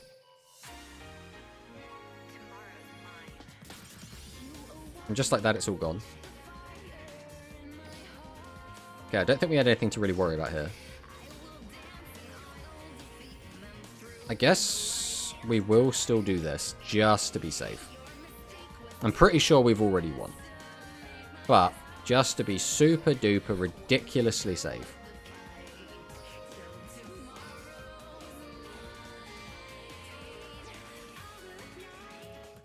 We'll just reattach our little skeleton, go to battle, and then we'll just swing. And that's going to be the game. So, added me. Right, we'll go and check out that replay in a sec. Light Machine is very fun. Went 9-1 with them. Yeah, in matchups, it should just come down to knowledge 2, so you know what I can do, and you play around it. The skill is a failsafe, plays around all your opponent does with relative ease / consistency. Yeah, the only thing you can really do against this skill is, like, just have trap cards. and specifically have trap cards that will work. So it's like, just have King's Majesty, Widespread Ruin, or the Guard. Just have one of those. That is your counterplay. That is all you get. First off, you now have to be including those cards in your deck. Obviously, you'll always have Widespread, so that's not a big problem. Then it's just like, just draw the out, right, effectively. And I don't like that. I don't like it when you have very little control over how to play it. Like, a good example of this is, I played a lot of Hell-Tuning Invasion during the GRF. And during the GRF, basically, I could play around Magnum Overlord quite a lot. I could be like, alright, I can manage your life points and play around you being able to OTK me. Now, there are some things, like you can't play around Talismanic Seal Array plus Magnum Overlord. A lot of the time, that's too much to, like, play around. But a lot of the time, I could still play around the like, TSA combo, right? So, in that regard, I could play around it by deciding when to attack, what to attack with, what position do I leave my monsters in. You know, I had decisions to make. But when it comes to Hell-Tuning Invasion, it's deck building decisions, and then did you draw them? That's all it comes down to, and I don't like that, personally. Another good replay I've got is versus Bidey. We'll check it out after this one. So you wanted us to look at any of these in particular, Ace? Or should we just go for, like, the top one? Lucidin Lucian, or just Lucian.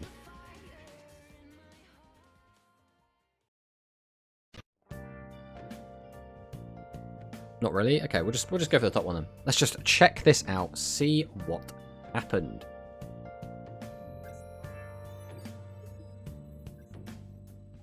Oh, dual level 9, so we're expecting some spice here. Duke Devlin, we're definitely expecting some spice here. There is another replay against someone named Beastiger. I feel both of us had way too many cards in our deck. We'll check that out in a sec. Light and Dark Reptile type. Wait, I need to read this. You can use the skill's second effect once per duel. 1, you cannot special summon, excluding special summons from the extra deck, any monsters except reptile type monsters. Special summon 1 light or dark reptile monster from your hand to your deck. Okay, so this is Ogdoadic, I'm expecting. Maybe I'll be pleasantly surprised. Well, I mean, I love Ogdoadic, so I'll be fine with that either. And this looks to be just machines, so we're expecting like level 5 reload. Let's see what happens. So we're discarding Citadel, grabbing out Megaform off of the redeployment, also grabbing Air Raider. We're going to normal summon Gear Frame. We're going to add another Air Raider. So this might be pure Machina rather than just Earth Machine. This is not a convincingly powerful turn 1 board. So we do already have Air Raider down, which has quick effect. You can target machine monster you control, special summon from your deck, 1 Machina monster with a different name and an equal or lower level than that monster. And if you do, destroy the targeted monster. So that's not really much of anything. And we have just used our Snake Rain to dump a bunch of stuff into the graveyard. And this looks like a pretty tasty mill. We got Ogdoadic Light, we got Remnant, we've got, I guess these are both Remnants. We got Nunu and Naoya. We've got Amunesia, and we've got Ogdo Abyss. So let's see what we do with this. Activate Water Lily. We will bring back Karus. Bring back Naoya. Flogos. Add to hand. We're going to summon out the Naoya and Flogos, and then we're going to link into the Reptilian Echidna. Air Raider's effect is going to go off. We're going to bring out the Machina Fortress, which is going to trigger Citadel. So this is very awkward. I'm assuming we're going to play through this. We do pop everything in that column, which is looking quite nice. We're going to send out 2 tokens, bring out the Queen, and attack over. So now the question is, what do we have on our side? So if this guy's your graveyard, you contribute some of this cards, for summons from your graveyard, send 1 card they control to the graveyard, which is already a very, very powerful effect. If a monster is sent from your opponent's hand or deck to the graveyard, except during the damage step, you can special summon 1 light or dark reptile monster from your graveyard. You can use the effect. So that's the only form of interruption I believe we have. I don't believe we have anything in our graveyard that's live right now. I could be wrong. If this card's in your graveyard, you can send one. Yeah, that's not a quick effect.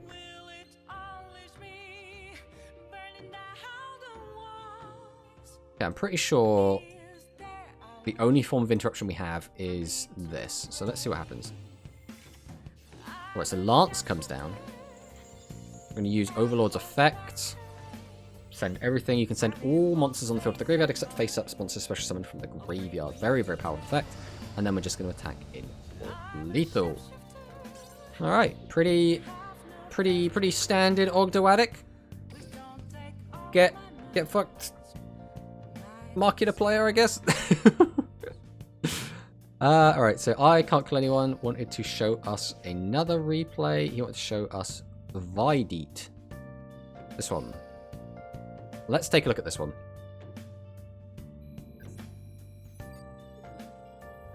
So we have Vidit Shroll on Ghost Gal. Okay, so is this actually going to be Altergeist is the question.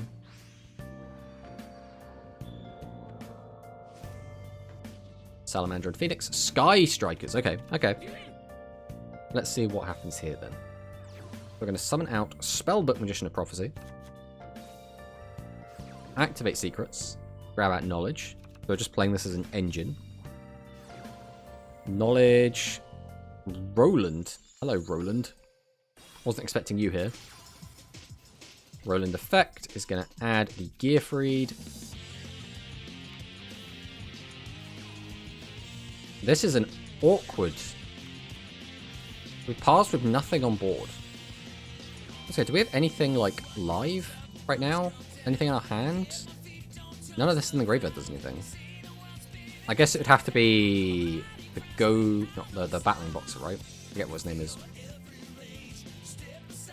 Takes Afterburners. So it's also, again, having no board. You know, if you're brave enough to do it, very good into Sky Strikers since they're a slow control deck typically. Yeah, here comes Veil.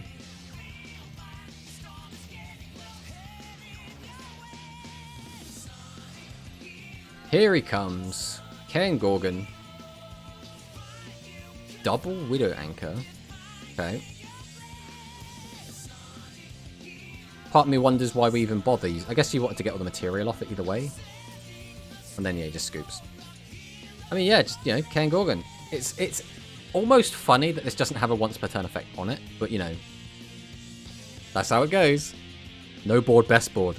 Well, that is true if you have quick effects from your hand, right? If you don't have hand traps, it's very, very scary.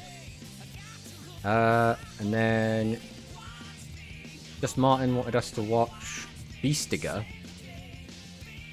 Beat Seeger. Let's check this out quick.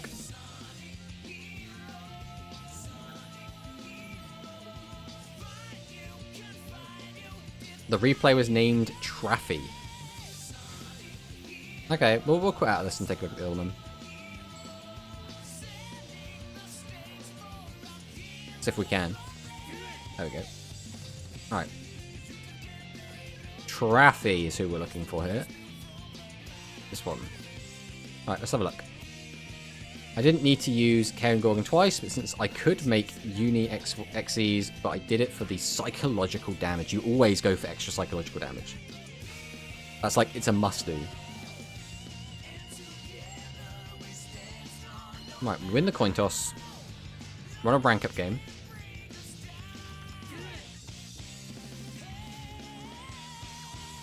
Harpy's pet, not pet, Harpy's brother, also known as Sky Scout, coming down.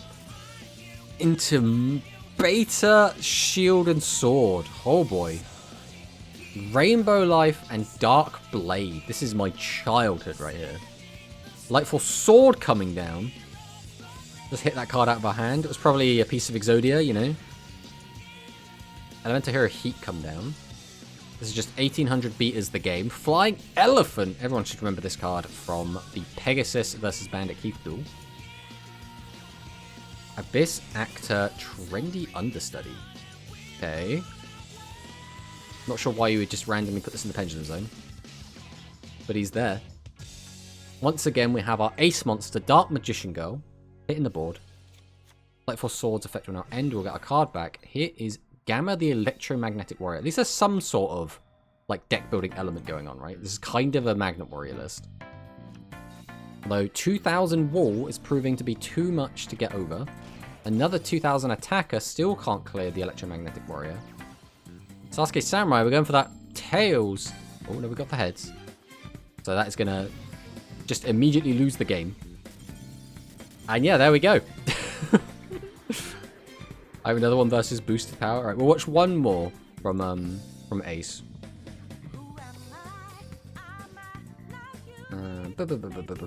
Boosted power. Let's take a gander. Let's see what happens.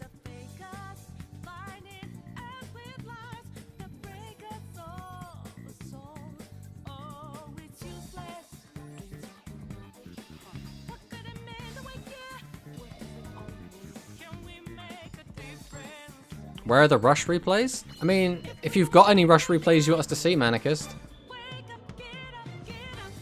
Magician's Magic. Okay, Bujin Torifune.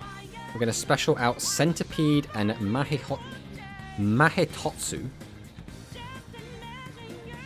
Here comes Susanoo. Pretty standard. Discard the Centipede, add Hiruko. And here he comes. It's Tsukiyomi. Discard 2, draw 2, activate Tenki. Tenki gets us to Mahetotsu. And pass. So, Magician's Magic is going to come down. Reveal Magical Dimension. Add to our hand Dimension Conjurer. So this was the old Dark Magician skill that people were using before Battle Chronicle came out. So here comes Conjurer, adds back Magical Dimension. We're going to activate the Magical Dimension. Here comes Hair to protect. Once again, Hair is just going to be doing the Lord's work. Magician's Rod comes down. Swords of Revealing Light. Is this Yugi himself? Right, Centipede effect just immediately pops the Swords of Revealing Light. Torifune comes out, and then we're going to cheat out Quillen and Crane. We're then going to Link Summon us Ahashima. God, I haven't seen Ahashima actually used before, so this is quite exciting. And Kagetsuchi comes down. We've seen a lot of Kagetsuchi. We see a lot of this card, especially in Lunar Light. Here comes Quillen. Just going to pop. Magic Cylinder comes down. I really cannot wait for this card to come out and rush. I'm sure it will make it more fun and interesting and engaging. And there is the win. Good job, Ace. You can have a look at any of mine anytime. Some are from my late March, though. Plus, you've seen the very top one, I believe. Or maybe you should record more replays, Manicust. Let's take a look. Let's take a look at... Oh, a Hylister YouTube one. Let's take a look at this one. I liked Bujin purely because they were anime characters as duelists. I mean, yeah. Alright, let's see what you're playing here. Nail. This could be Cyburst, or this could just be... Maybe people should be in KoG. In KoG games, Lamel. The problem is speed is popping off right now, right? Like, we've just had a KC Cup. So we've got set party, party, party. We're going to change everything to defense. We're going to gain 1,200 life points. Manicust is going to come down. Ooh, looks like zombie aggro. So we are just going to summon out Dread, Ruler, and Kanan and get in for a bit of board clearage. Hydration comes down, hits the Widespread Ruin. Oof. Fashion of Faith comes down, boosting the D in Keto. We then drop the Arching Soldier, Talismanic Sealer. We're going for a huge push here. That's 1,800, that's 500, that's 1,100. That is pretty crippling. Against 9,200 life, we have the Legend rule, which presumably has just gotten us to a Barrel Dragon. There it comes. And we'll summon out the Seahorse Carrier to grab back the Princess Kana. I'm going to set and tribute both, summoning out Dragius, which will clear up this board. Oh, and Triple Heads is looking pretty nice. We're going to get in for some good damage back, but is still going to be very high in life due to having just so much of it. Barrel Dragon effect again. Another hit. That is very unlikely. Widespread Ruin comes down. We will get to clear the entire board and then put our life points to almost equal. What will Hylister do in return? Silly Horse Carrier comes down, adding back the Grace Princess Kana. We're going to normal summon out the Kana Tribute, both for D and Keto. Then we're going to summon Fashion of Faith, use its effective boost and draw a card. Discard a card because it's a brick from our hand and gain some more life points and clear over the drag. Yes, we could not clear the whole board. Crawling Torso activates, adding back the Ghoulish Gal to hand. Then we're going to normal summon the Essel Tribute, both for Dread Ruler. Discard the Ghoulish Gal for the boost. And that is going to be all she wrote for exact lethal. Exact lethal. Now, to be fair, those Barrel Dragon hits were pretty gross.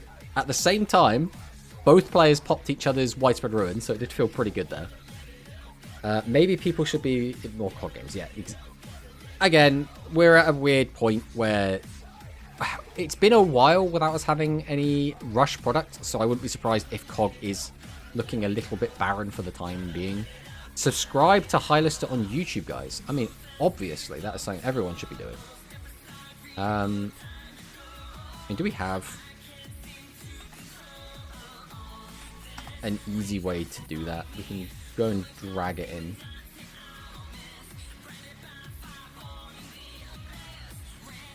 Can I do this? No, I didn't like that. What about that? There we go. Yeah, everyone make sure to subscribe to Hylister. Everyone should be subscribed to Hylister. And I'll drop mine in as well while we're at it. Everyone make sure to go and subscribe to my YouTube as well. I make Yu-Gi-Oh content. I do it. That's me.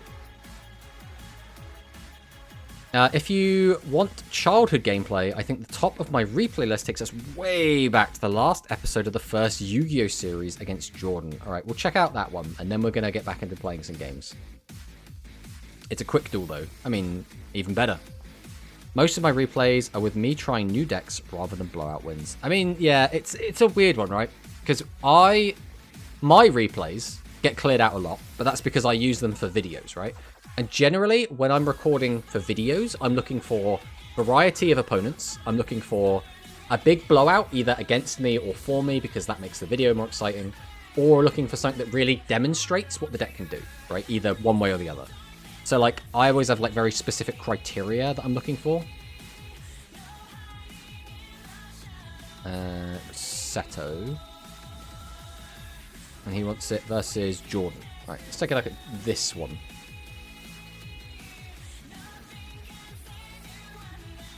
I watched them to get inspiration for deck building. Oh yeah, that's fair enough. At least the cards remind us of the episode. Alright, let's take a look. So, Yugi versus Kaiba.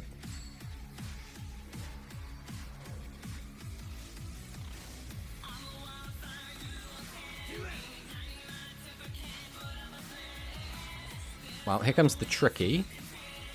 Set pass is not super great. Now we've dropped a... And here it is again, our big boss monster, Dark Magician Girl. Here comes Sage of Stone. We are actually on Dark Magician. We do have the Impenetrable Attack, which acts as a Wabaku. And then we just attack him for game. I mean, yeah, we definitely summoned out some Yugi cards. That is a thing that happened. For the moment, I've been playing only Ace Mechs in Rush until I get another really good free-to-play deck. I mean, Harpies is a really good free-to-play deck. Like, it's really strong. Alright, let's hop into another game. I got the itch. The itch to duel. I think Harpies is probably the best free-to-play deck we have at the moment. And then, I mean... If our predictions come true, oh god, it's Ubel. It'll be, I don't know, maybe chairs in the future could be. That's if they fight the urge to make the chairs URs. I simply had to use the tricky memory lane. Ooh, wait a minute. What? This Thunder Dragon Chaos. Interesting. Alright, let's drop Toy Vendor. Do we use this now?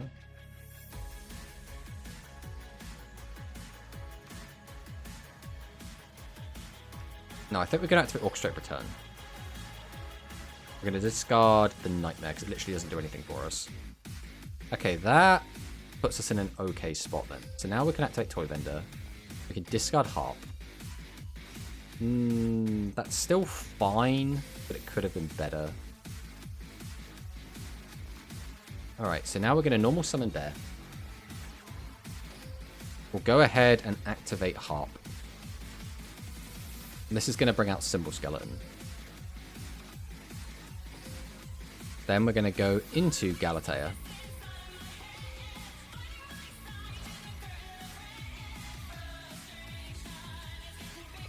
Then we're going to activate Orcus Nightmare. Boost this. We'll send World Wand to Grave. Then we're going to activate World Wand. And we'll bring back Nightmare. Then I'm going to activate Galatea. And we'll put World Wand back. Then there's no reason to do any of that. So we will go into...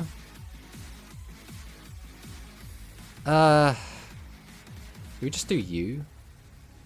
I mean, it's going to be gone anyway, so it doesn't really make much difference. So I think we do just take Decode here.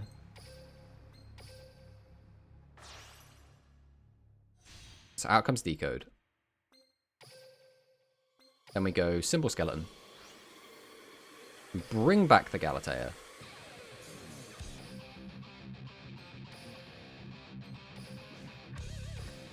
We'll go into everyone's favourite Ding. Then we'll just send it to Grave. Activate Babel. Go to battle, and then just hope he doesn't have anything. Okay, everything's fine. Everything is okay. Everything is A-okay. Whoa, whoa, whoa, whoa. Right, what's going on in the chat now that we've finished the game we can actually read? Issue with Harpies is there's way too many, and if I do free-to-play Harpies, I will have no Pet Dragon, so Mirror Match, I basically automatically lose. To be fair, the number one player from GRF, number one ranked global GRF player, was playing no Harpies Pet Dragon. So although Harpies Pet Dragon is annoying in the mirror, you still can do quite well into it even if you don't have it, to be fair. Harpies are tier 1 with Royal Rebels and Seven's Road for me, definitely worth playing. So I would agree with you, Manicust. I do think they are a little bit lower, and that's primarily due to looking at the tournament results. Now, you could argue that it's a little bit less represented, but in general, I think it is doing a little bit worse overall than the Seven's Road and the Royal Rebels. I think those decks are just popping off a little bit harder. I would say Harpies is solid top of tier 2. That's why I put it right now. Bye, I off now. Goodbye, Drags, and thanks for stopping by. Soramir comes in with Dong. Welcome, welcome on in. Hey, Tomato Sauce, how are the duels from 1401? Master, yeah, the duels have been pretty good. I think we've only actually lost one duel today, and that was to Necro Valley. So, other than that, it's all actually been looking pretty good. We've actually spent most of the stream today just talking shit. That's what we've been doing. We've been talking about Rush, we've been talking about Speed, what we think the new changes are going to be on the next ban list when that comes out, what we think the new box might be in Rush. We've just basically been chatting up a storm and haven't actually played that much actual Yu-Gi-Oh! Today. We've got a Bakura opponent. Let's see what he's got for us. Lord Hansi. That's a name. That is indeed a name.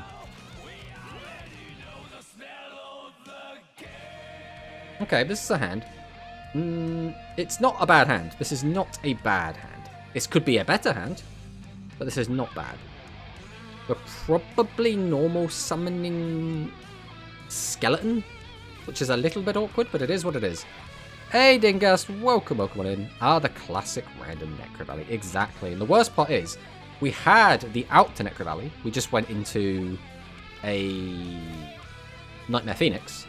But then he had a negate for our Phoenix. He had the Snow Ogre, which was very sad. Magic-y Mafda. Or Mafdea. Okay. So here we have Berto Buster. Adds World to hand. So we don't know about anything else in his hand yet.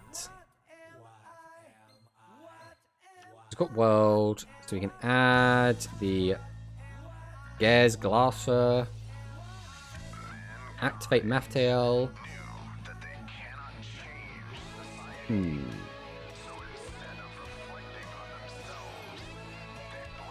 So now we're going into Void Ogre. This is a negate. Spell or trap negate. Okay. Into Surrender. Powerful, powerful stuff from the Magic-y player. The 6k tier 0 Magic-y. Exactly. Again, we take those, right? We're on the slow climb up. Currently in gold. We would have been in plat because we did finish before a lot higher, but we didn't play at all last season. So we have dropped basically like 2 seasons worth of ranks. Been watching Go Rush. I want all the cards, lol, but Go Rush World is probs not happening this year. Yeah, I mean, it could happen this year. I've heard, I think it might have been Manicist put up the argument where they could just like release all the characters but not give them any of their good shit. And I'm like, I could see that, but I personally think it would be a bit weird. Right, we'll go Bear. We'll set the vendor. Activate vendor. This is where things get a little bit tricky because I can send that. That doesn't fix any problems because we've already got. Are we boned already? We have just seen all of our Orcus cards and have nothing else. This was going to be our normal.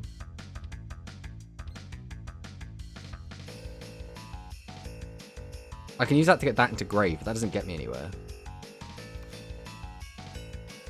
I think we've lost the game already. I think we have just drawn so badly, the game is already over, which is pretty rough.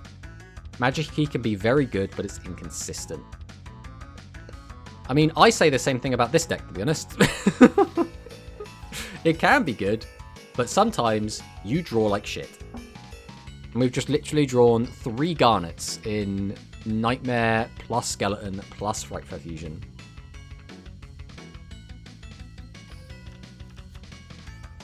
Or the Orcus Limited 3. Well, yeah. It's very unfortunately. We've got all of our Limit 3s. We've only actually got 2 of our Limit 3s.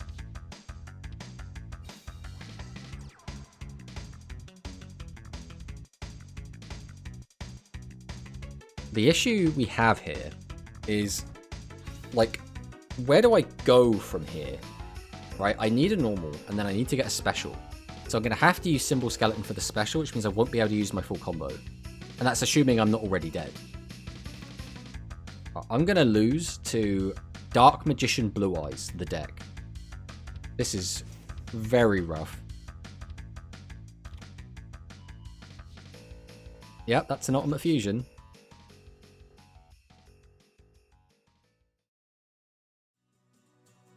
I mean, he has lethal, right? Just attack, attack, Ultimate Fusion, game.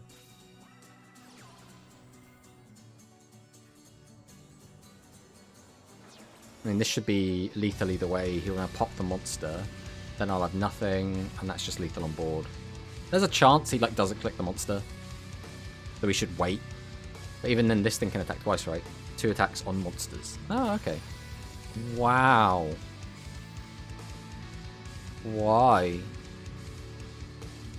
Well, that dog? So as is, unless I'm missing something, I am not dead on board. Holy DM Blue Eyes combined, and they open everything. But they have misplayed, right? Because now I only take 3,000. Unless, like I say, I've missed something.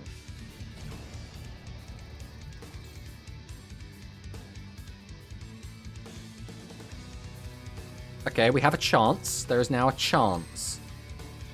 It's still not looking great, but we have a chance. Okay, so we always normal dog. That is something that always happens here. Question is, what do we take? Bear does nothing. We already have one. You don't do anything either. We already have you. I could take this and get a second draw. I think that's probably the option. So we'll add this. We're going to go ahead and use Nightmare.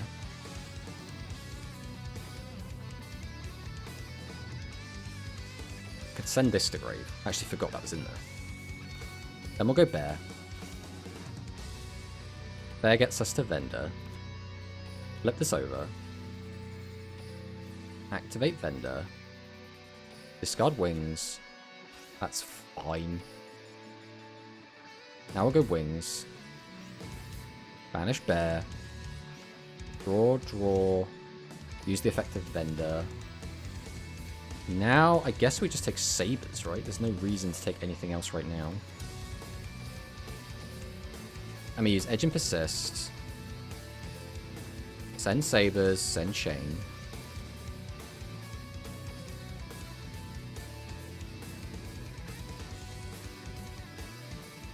Then we can go World Wand, bring back Nightmare.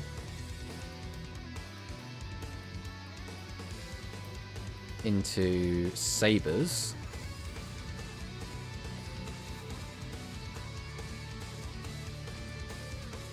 Then we'll go Galatea.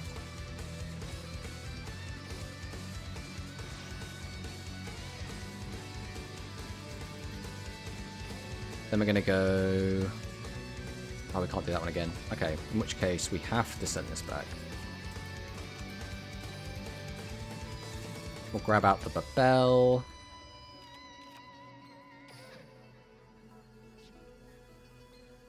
Then I guess we just go straight into this, right? There's no real reason not to.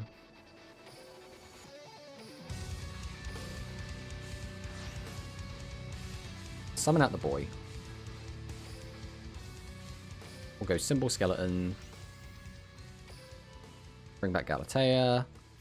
I guess I'll just use this opportunity to drop down the Frightful Fusion.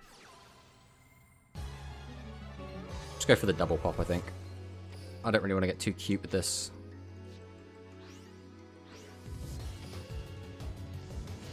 Frightful Tiger comes down. Frightful Tiger effect.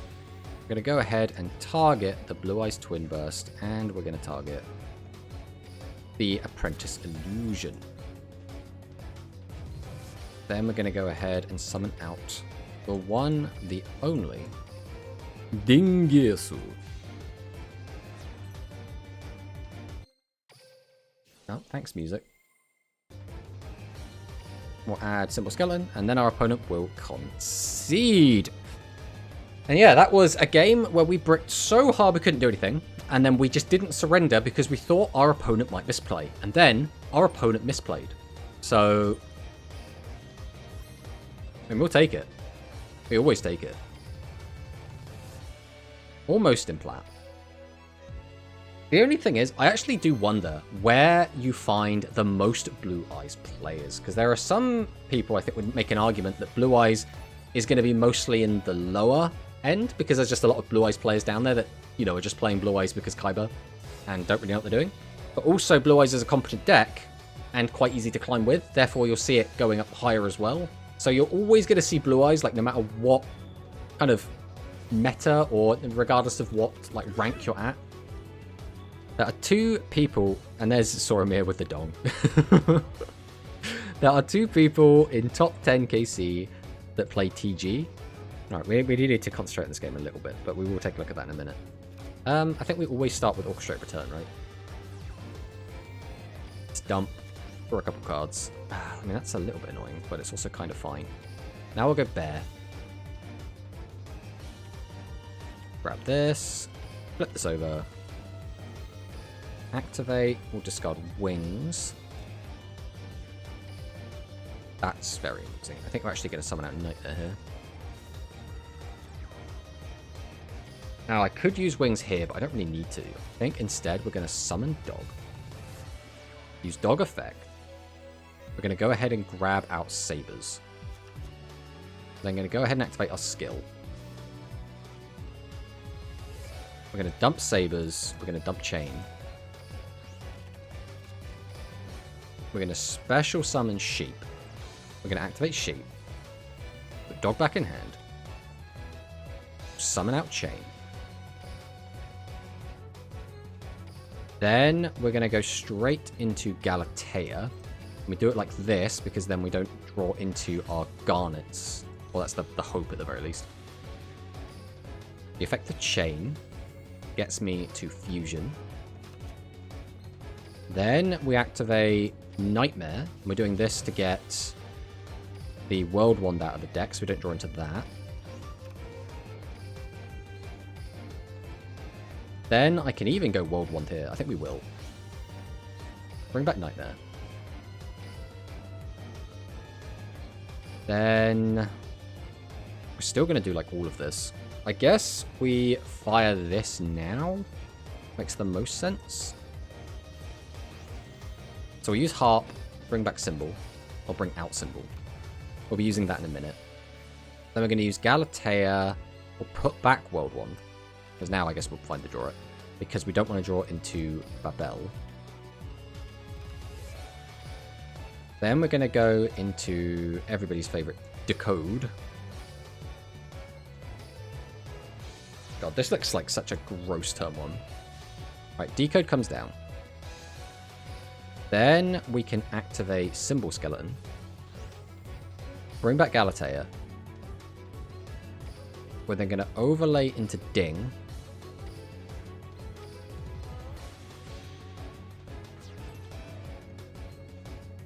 We'll use Ding to reattach the symbol. Then I'm going to link these off.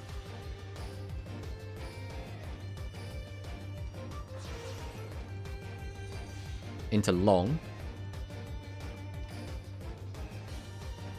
Then I'm going to activate Fluffal Wings.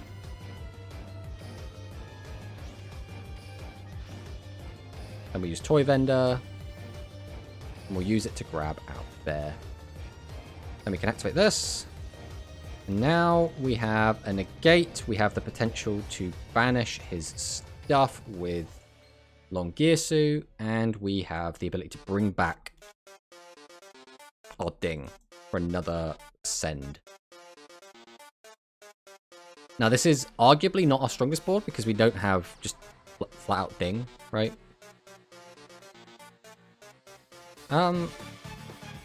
Yeah, I think we're fine with that. Let's see where he goes. Played for 10k points and Red Eye Zombies for 60 to 50k points. Then they post TG plus Red Eye Zombies, which is a complete lie. I mean, yeah, it's a bit disingenuous, for sure.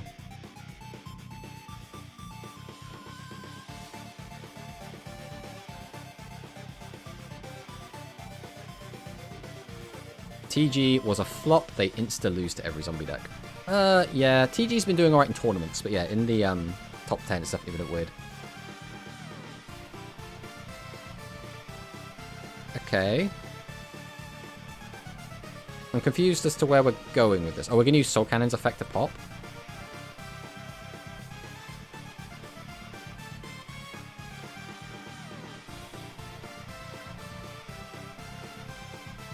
Then we're going to go to end phase. Okay.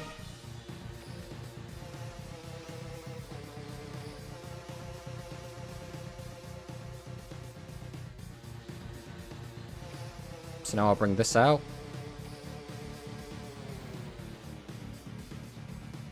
And we'll just send this. Then I'll activate Nightmare.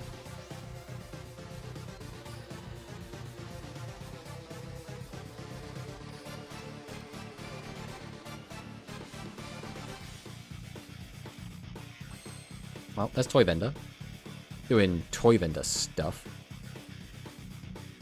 Guess we'll summon out Dog.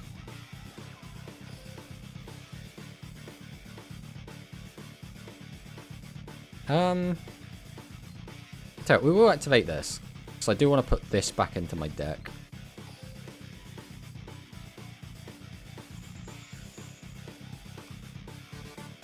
We'll add this.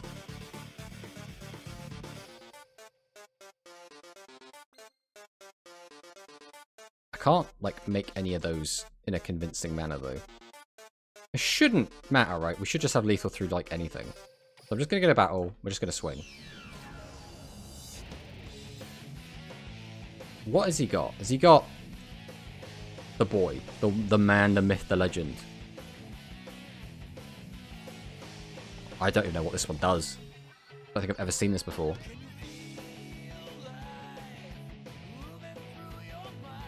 Cannot be destroyed. Battle or card effects that turn. Ooh. I didn't know this card existed. So that's kind of yikes. But let's see what happens. Oh, look, it's tier 1 and Master Duel. I mean, yeah, I haven't really looked at like the super modern, super heavy hammer stuff. We might just die here. We'll have to see what he does. Only going second unless the opponent lances. Right, what is our opponent making here? So he makes Musashi. Musashi grabs back.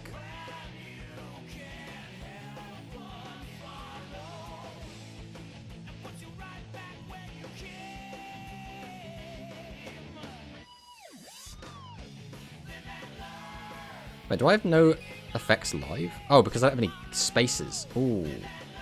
Yeah, I could just die here because of that. I was actually thinking of linking these off, which I should have done, but I was like, oh, there's nothing that can stop me. I mean, he would need Horns as the last card in hand to actually win? Wait. Why? Why are we making Shootin' Doji?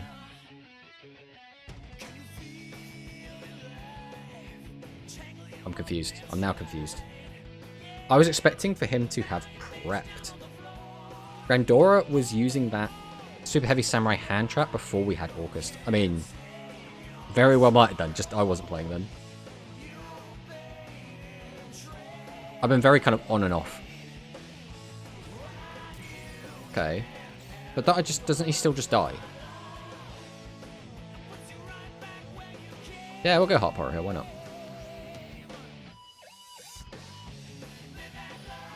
Come on down, Symbol Skeleton. Hey, it's dog. So I need to not pop that. That's very important. So we'll get rid of this. We'll get rid of this. Summon out Brute Enforcer. Sure, we'll activate Brute Enforcer. Why not?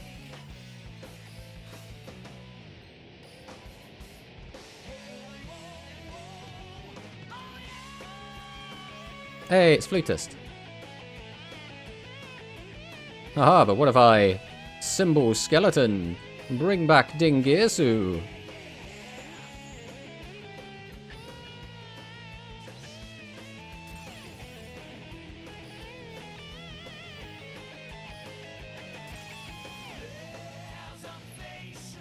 I mean, I'm pretty sure we've won now, but who even actually knows? I'm scared to, like, not do anything. I'm just gonna summon this. Battle! Kill him! Okay, we got it. We got it! Are you okay, Sora? Do you want to talk about this? Or are we just gonna keep donging? Is that the plan? Just always dong. He already normal and don't have special summon Tuna, so they have to reduce level to summon back the Tuna from the graveyard. Well, he never actually hit the Tuna recycles. Dongirsu. Ah. Here we go. Dongirsu. I mean, I don't really know what's going on in this, like, kind of pelvic area. Like, this is a horse, right? That's what we're looking at. This is like a horse head. These are horse legs. I don't know if there's, like, a different alternate art of Dingirsu.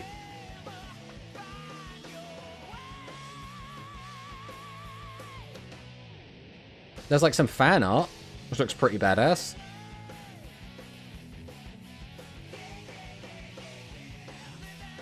Yeah, but he's not, like, a real... Because he's got, like, a horse head. Here. So, like, it is a centaur, but it's also not. Because it's, like, a centaur, he would be the head. Right? So, like, it's weird. Let's have a look. Let's get this up. We throw up our Chrome. It's like, yeah, he's got like a... Go. I just wanna look at the picture. So he's this, but like this is like a horse head, isn't it? That's what it looks like to me at the very least. Or maybe it's not. Maybe this is just like some sort of shawl. Here's another one. Let's see if this makes it any more obvious. Right, I need to stop doing that. Right click, open image. Maybe it isn't a horse head. Maybe I've just been looking at it wrong this whole time. that's his dong. But that's not where your dong would be if you were a centaur, Sorami. It would be between the back legs.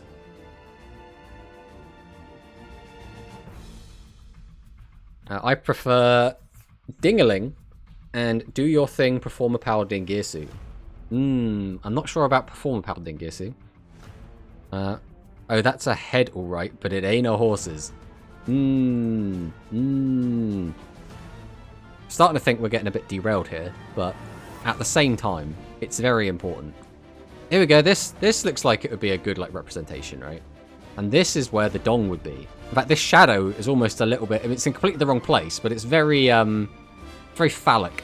Very phallic. Looks like a warrior riding a horse to me, also high. Hello, welcome on in, Elmez. I mean, these are the important questions that nobody really asks. The other thing is, why don't we have an alternate art for Dingirsu yet? Like, so many cards have alt arts. Where is Ding's alt art? I mean, this card is, like, so important, I feel, to the history of Yu-Gi-Oh! And yet, no alt art. Have you heard of centaurs? Yeah, I think I'm now of the opinion it's not someone riding a horse. I think it's now just a centaur man, but, like, almost his body is, like, too far back. It looks a bit weird. Oh, look at that. Perfection. Look at those legs.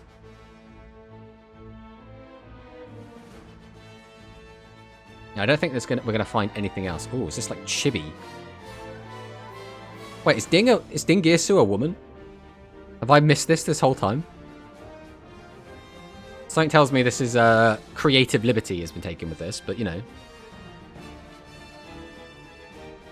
I'm sure Monster Anatomy was a class in Duel Academy, probably.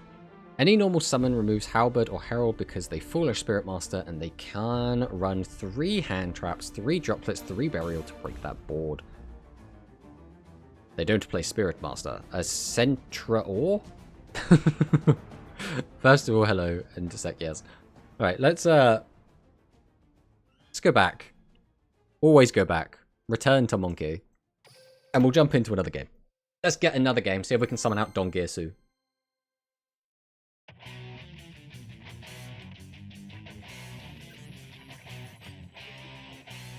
Alright. Let's see what our Japanese opponent has for us. Playing Jaden / Ubel, so probably cringe, but we'll find out together. Here it's going to come. It's going to say Eternal Bond. There it is. That's not a good hand. That's really not a good hand. I mean... Right, this could be a good hand, or at least a playable hand, but we need to, very importantly, not hit our Orcus Nightmare off the top of this effect. Right?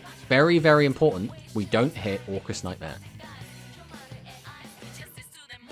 Okay, we can now play the video game. So we'll summon out Skeleton. There's no real reason to keep this in my hand. At the same time, I would really just like Orcus Nightmare just gone. I want it out of my deck so I can't draw into it and ruin everything. We'll go 1, we'll go 2. Summon out the Galatea. We're then going to activate Sabers. Put this back into the deck. Special summon out the Scissorman. Then we're going to activate Nightmare.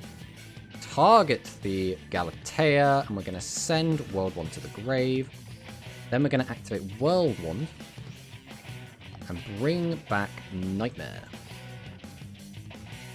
Then we're going to activate Galatea. Put back the World Wand. And set a card from our deck. And that is going to be... Oh, it has to be Babel, right? There's no way it's not. There's no way it's not. As much as I want to get super greedy with it, the problem I always have here is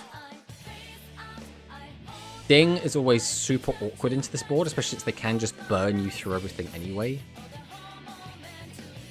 But I think we don't really have the luxury of doing like everything we want here. So we're going to have to do it this way. We have to make Ding. Now the question is, are we going to link these off so I have an interruption during their turn? We don't need to. It comes down to, is he going to OTK us? I think we do just pass with this, and we'll see what he does. It comes down to, like, is he just going to, like, burn us for a crap ton or not? I hate Yubel. Join the club. Is Yubel Yudong or Dongbell? What the heck is Blizzard? Negate the activate effects to that spell, and all spells on the field with that same name. Sure. I'll negate that. Go away, Blizzard. If he has another back row hate, I'm going to be sad.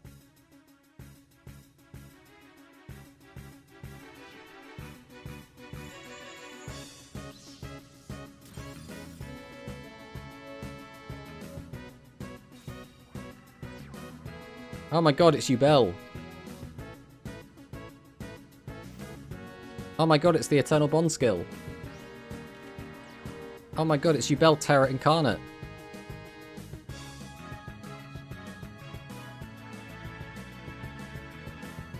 Now, where are we going with this? Why it doesn't negate continuous effect? Well, because now we have Ding in the graveyard, which means we now have an interruption that we can use during his turn. And worst case scenario, we can just bring Ding back and then reattach anyway. Okay, so he's got the Ultimate Nightmare down. He's using Eternal Bond again.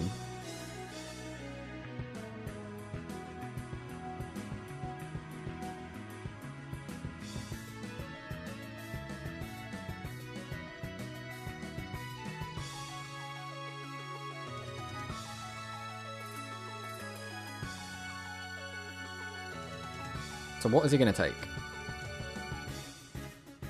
He adds Vanilla Neos to hand. And we're going to set some back row?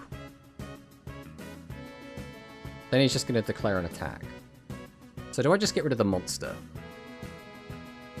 Because this is just... It's just going to burn me, and that's it. I am...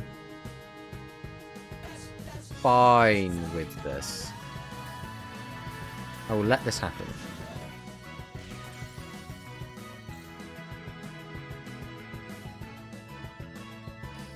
Then we're going to go Symbol Skeleton. I'm going to bring back Ding.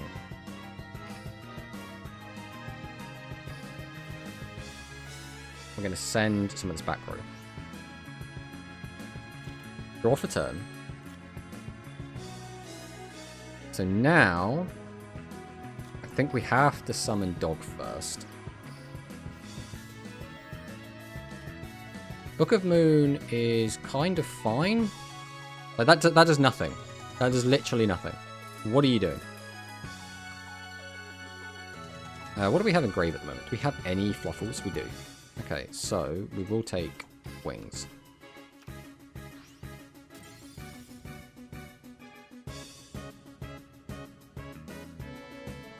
He doesn't even have Hero on board? Yeah, I mean, his term on board was very mid. Hey, was the Heroes Rush thing April Fools in the end? Or are we getting them? No, we are actually getting them. We are getting a Hero structure deck, and the only card we know we're getting for sure is Flame Wingman. But then, you know, we're probably then getting Evian and Burstinatrix.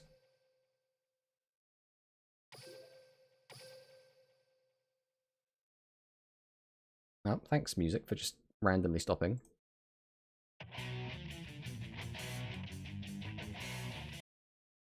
There we go.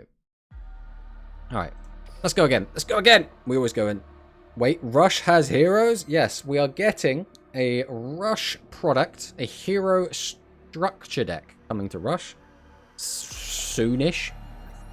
The fact that there are 42 Red Eye Zombies and 40 Blue Eyes in the top 100 and people are crying about the 5 TGs tells you a lot about the Duel Links community. I mean, it's a weird one, right? Because people also look to, like, tournament results. But, like, basically, Konami don't give a shit about tournament results. That has no bearing on them whatsoever, right? And if a player doesn't play in tournaments, they also don't give a shit about tournaments, right?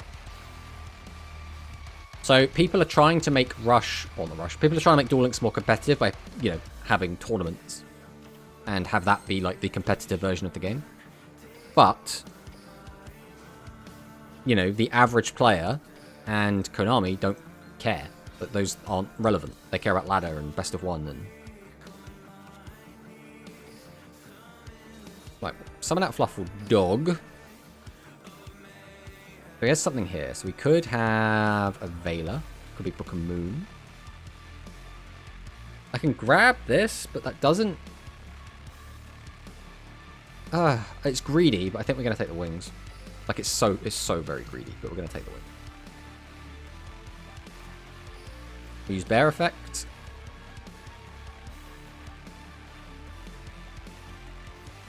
Crackdown now. Okay. I will take my vendor. Alright, let's see what we draw then. Yes, I need to special summon a monster here. So we're going to summon out probably Bear. Out you come, Bear. Then we're going to just straight up wings here. I would love to draw another card. I don't really want these in my hand, though, to be perfectly honest.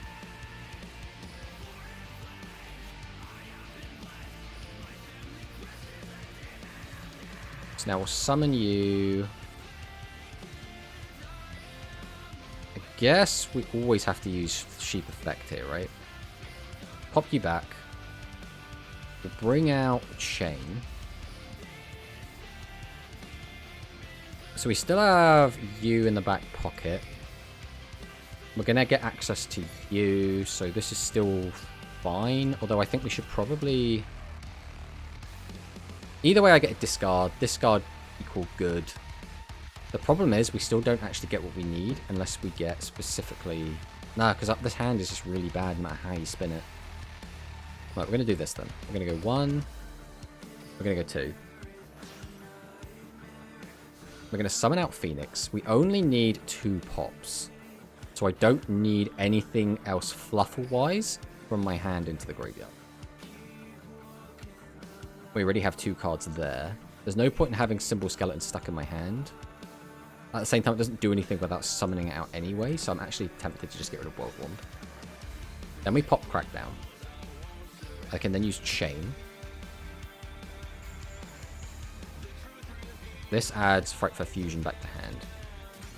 I'll take my guy back, thank you very much. Then I think the best play is still make Decode. Because you never know when targeted protection is going to come in handy. Then we'll drop the Frightful Fusion. We go 1. We go 2. No reason to do another one. Summon out the Tiger. Use Tiger Effect. Pop the Blue Eyes. Swing. And swing. Okay, good thing he didn't have any hand traps. If he had anything, I was going to be a little bit like, ugh. Oh, let's have a look. So, Rush Hero. Why am I not aware of this? Yes, Rush does. I mean, I can bring it up quick. Let me find it quick. Take me a couple seconds.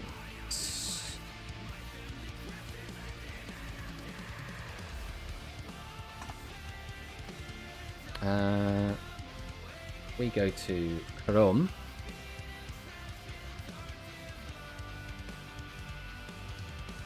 So, we can also see that we're also getting this as our new legend spell, which is pretty cool. I mean, who doesn't love a bit of mage power? It's not going to be a very good card, but it exists.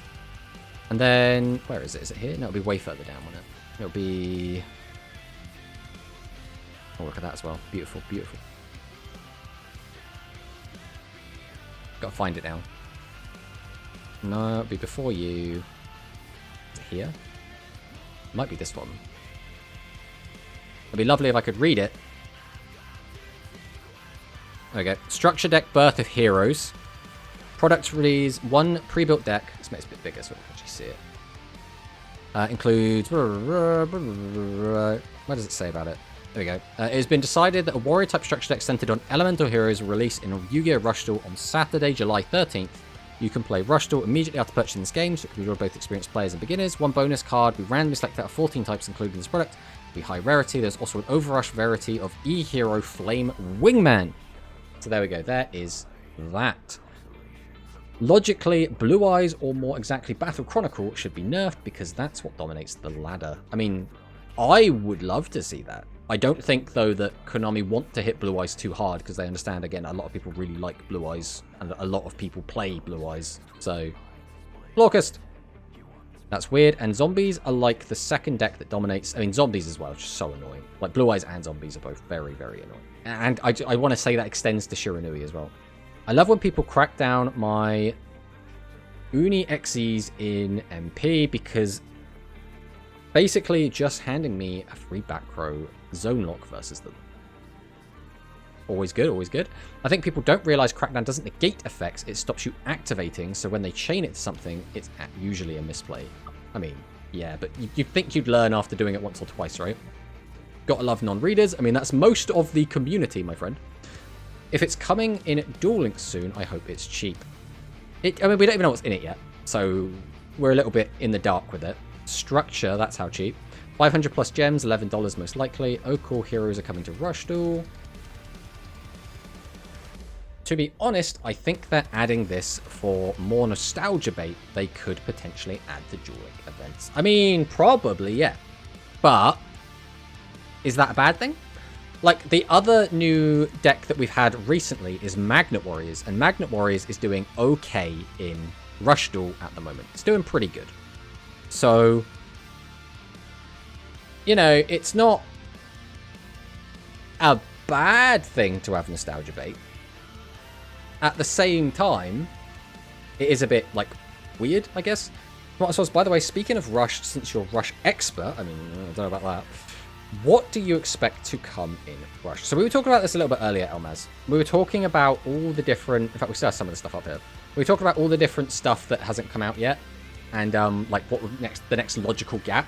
Because when we look at the previous box that released and the Super Mini that came along with it, it was all of the Roa Roman band and support for all of them. So, by that extension, I would assume the next, like, lot of cards are going to be from either the Garden of Curiosity, which is like Nail's like gang, his friends, his employees, whatever we're calling them, which is like Seat Bastion and the chair cards. That would be things like Cosmic String New Dryad, which is like space, like Dark Pyro, Clean Beret Colonel Mop, or the Odd Eyes Twin Tail Cat from Schrodinger. So that's kind of the things that we're expecting if we go in that direction.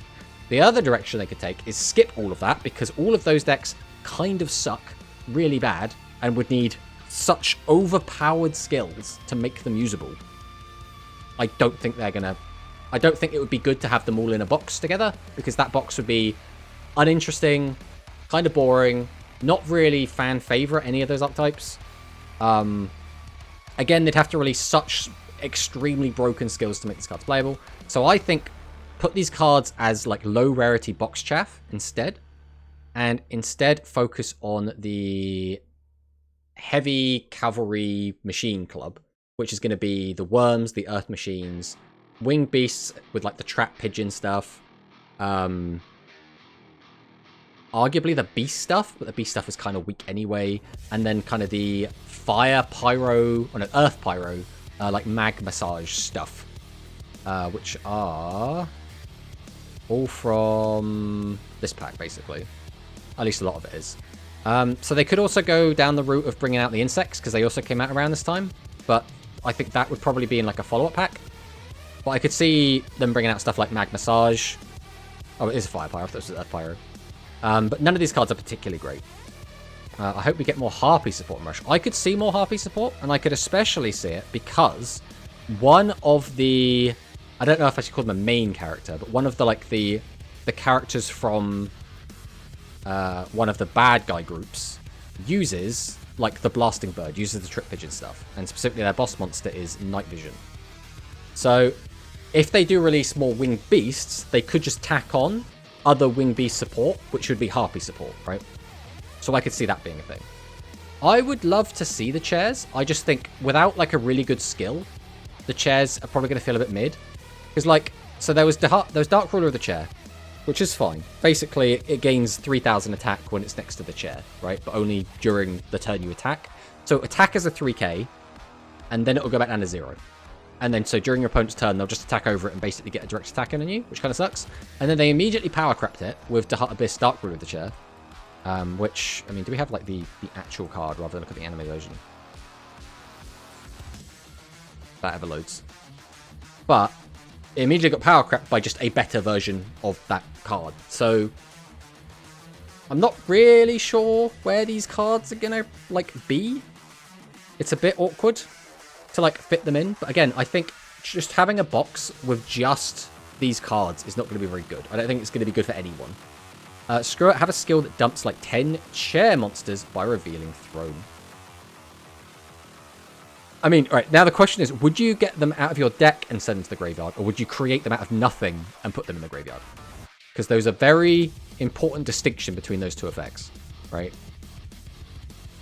But, again, I personally really like the Heart Abyss. I think it's really, really good. Well, good is not the right word. I think it's very, very fun. Fun is definitely a better word to use here.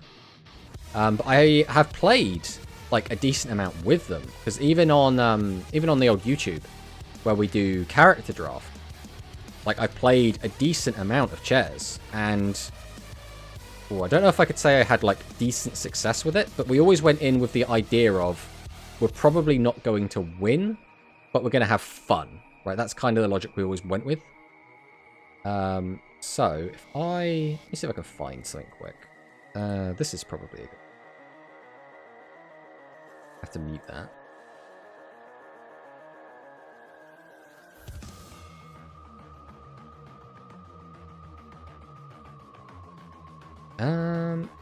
Now the question is, do we actually have one in here? Here we go.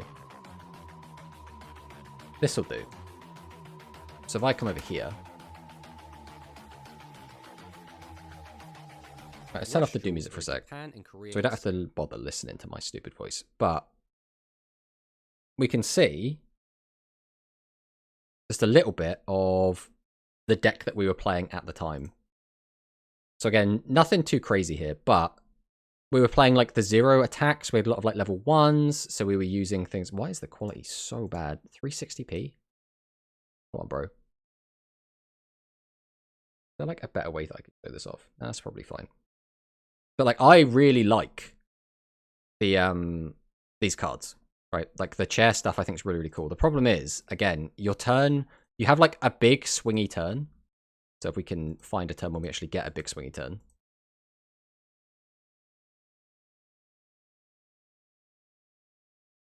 This is so nostalgic as well. Look at these. I mean, this is basically just everything that's in Duel Links, right? I have a feeling I lose this game, looking at the way this is going. Alright, yeah, so we lose that one. Match 2. Hopefully we don't just get completely stomped in this one as well. Oh, wait, that was match 1? Oh, that was all of match 1. Okay, so apparently we didn't do very well with that one. But the point stands that these cards aren't super, super strong, which is kind of their main issue, right? Like, they get a big push. It's almost like Seven's Road Magician, or 7 Axel Road, where you'll do like a massive push for like an okay amount of damage, and then you are completely open on the crackback. Except it's even worse because all your monsters have 0 attack. So it's like, ugh, it's a little bit yikes. From outside. Okay, that's broken. Yep, I literally want chairs to be good. I would love it again if chairs were good. What do you think about it? Miser was broken till they nerf it. I mean, yeah. Yeah, sure, more tier 0 stuff. No one knows. People thought Royal Rebels are tier 0, but are they? No. So, to be fair, I think that if... Alright, first off, I think Royal Rebels are the best deck in the game, right? I think it's hard to argue against that at the moment. Royal Rebels are certainly very, very powerful right now. On top of the fact, the skill they have is still super broken, right? You can't play around it. It's basically, again, have the out. If you don't have the out, get fucked, right?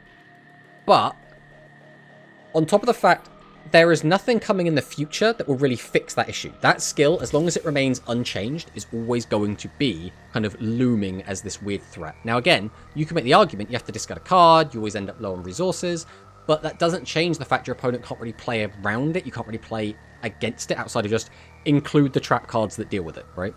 So, like, it's very awkward when you compare anything to the Royal Rebels. And again, even though it's not tier 0, I think the only reason it's not tier 0 is because of the way that Rush works.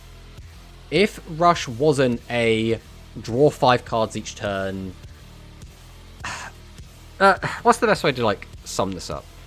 I think in Rush, it's very difficult to actually have a tier 0 format. Outside of Good Stuff Pile just being the best thing, right? And to be fair, without skills, Good Stuff Pile is just the best thing, right? So that would just be a tier 0 format.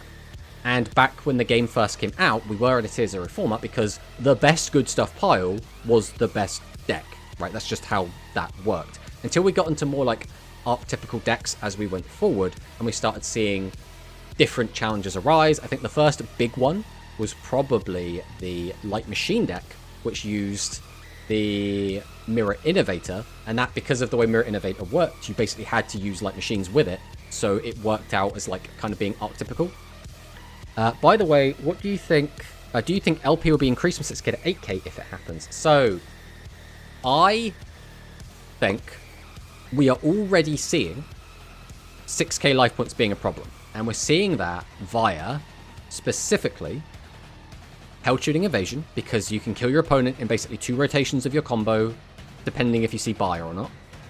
And Magnum Overlord, which I think most people would agree are the 2 problem children currently in the Rush format. I think both of those problems do get resolved quite easily if we do just bump the life points up to 8k. Saying that, I think it's rather unprecedented for Konami to do something like that. I think it's very unlikely they would want to do that. It's like... But at the same time, never say never, right? There was a faction of people that play the modern game who said, Konami will never ban a card in Rush. They will never do it. And their argument was, because they've never done it before. Therefore, they have not set a precedent that they are willing to ban cards in the game. And from a design standpoint, if you've basically made Rush, you've made it with all the knowledge you have from the TCG and the OCG, right? So you know what went wrong there, and you can try and avoid making those same mistakes again. Saying that, some things will just slip through the cracks. So when Barrier Statue got banned, there were a lot of people that were like flabbergasted. They were like, this is crazy, this is insane. It's like, they can ban cards. They are allowed to ban cards. So in the same regard, even though they've never changed the life points before, that does not mean they won't change them in the future, right? That is just a thing, right? Just because they've never done it doesn't mean they won't do it. Exactly. That is exactly the point. I think life points would change as it's part of dueling mechanics. I think they'll just nerf skills to make problem cards less problematic. Yes. The other thing that I have like a problem with, I guess, is if we go to... let's go to DLM. Let's see if they're on here, because that would be the nicest way to like look at them. So, we have future cards, like... Let's see if like the Galaxy stuff's on there or not. That's if this actually works. Looks like we're having a little bit of struggle bus in the old DLM right now. We might have to swap over to something else if this isn't working. Alright, let's go to... Instead...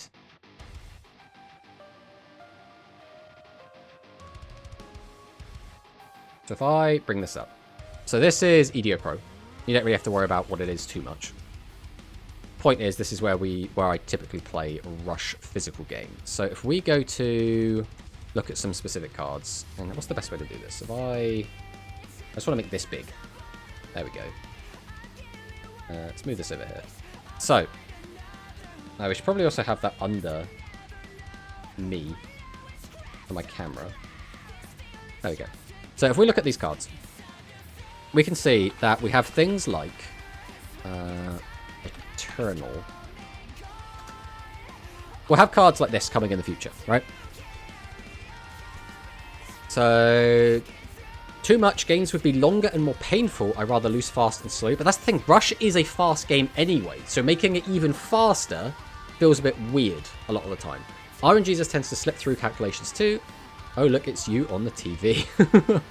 Classic Konami shenanigans. It's all rigged. It surely feels like that. Just turn it off and on the search bar. So, that's fine. We'll just use this. So we have Eternal Galactica Oblivion here, right? This is a boss monster that will be coming out probably within the next year or so to Duel Links, right?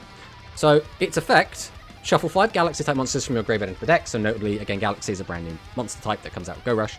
Send the top 3 cards of your deck to the graveyard. This turn, this card cannot be destroyed by your opponent's trap card effects. Okay, so it won't be destroyed by widespread. It won't matter at this point. There'll be so many more traps.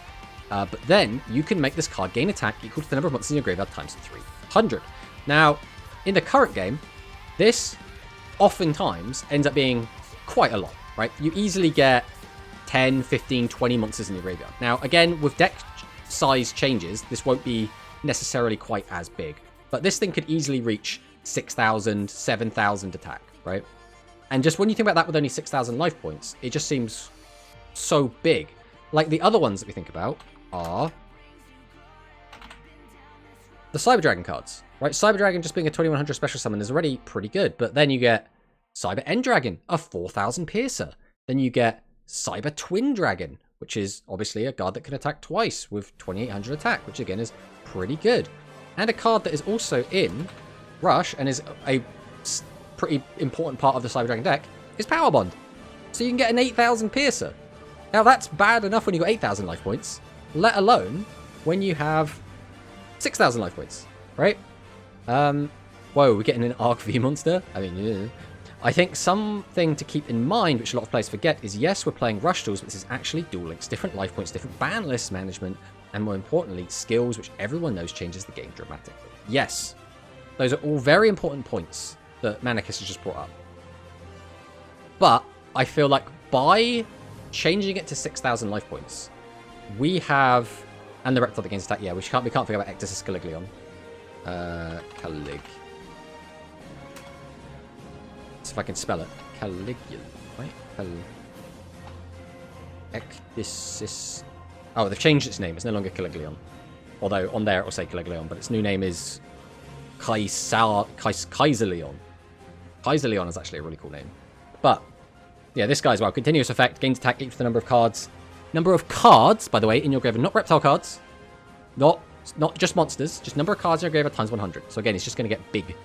So that's what I mean. Just when you look at the Rush cards, unless they, like, heavily, like, moderate these cards as they come out, we just get really big. Like, they're just huge cards. Like, we get these massive OTK machines. It actually isn't. We're getting boxes every 2 months, not anymore. So most people just basically forget about Rush. I mean, obviously the content release schedule is not ideal, but like hopefully we're going to be going in like a better direction now that we have super minis. We'll have to see how it actually goes. Thing with Rush Duel Links is that there's much less card selection, so they can't be as picky and choosy with what cards they put in Duel Links from Rush. Sooner or later, it's a lot more conceivable we just get all the Rush cards. I think, though, we are also reaching that point with the TCG, right? So, there's two, like, opposing arguments. The first is that there are so many cards from TCG already in Duel Links, there aren't that many left. Now, obviously, people could say there's, like, 400, 500 cards or whatever that still aren't in the game, but those cards, at the rate that Duel Links was releasing content, would catch up, right? But now that they've slowed the release of speed content and allowed Rush to come in, that now means they won't catch up as quick. And then the same could be said, but almost the opposite for Rush, where Rush content is coming out physically faster than it's coming out digitally. So we're getting boxes release like every month at the moment in the physical Rush game. But we're getting boxes in Duel Links like every 2 to 3 months. So like it's weird how they've really slowed it down. So if things continue as they are, we actually won't catch up to Rush. It will just get bigger and bigger and bigger, which is a very, very weird feeling to be in, right? By the way, are you playing First Rush Duel Angel Cup on Thursday? It's a new Japanese tournament series, best of 3, single elimination, no size. Saturday. Oh, Thursday. Maybe? I think I should be available. Do you have a link to that, Dwan? Like, can you, like, either DM me it or ping me somewhere so I can actually have a look at it? Because this is the first I've even heard of it, so I wouldn't be surprised if the blowout cards get tied to skills. I also wouldn't be too surprised by that. But at the same time, if you tie too much to skills, it ends up feeling a little bit lackluster, I guess. I guess it doesn't really matter, but otherwise, Rush Duel Links reminds me of Duel Links when started on 2017. Yes, that is exactly how it feels, right? Back when I had a skill that just put a field spell on just on the field, and that was it. It didn't have to do anything else. That was fine. They should do more with scheduling structure decks, character releases, and events to balance out card releases better. Yes. It felt like they were just kind of throwing stuff at the wall and seeing what stuck.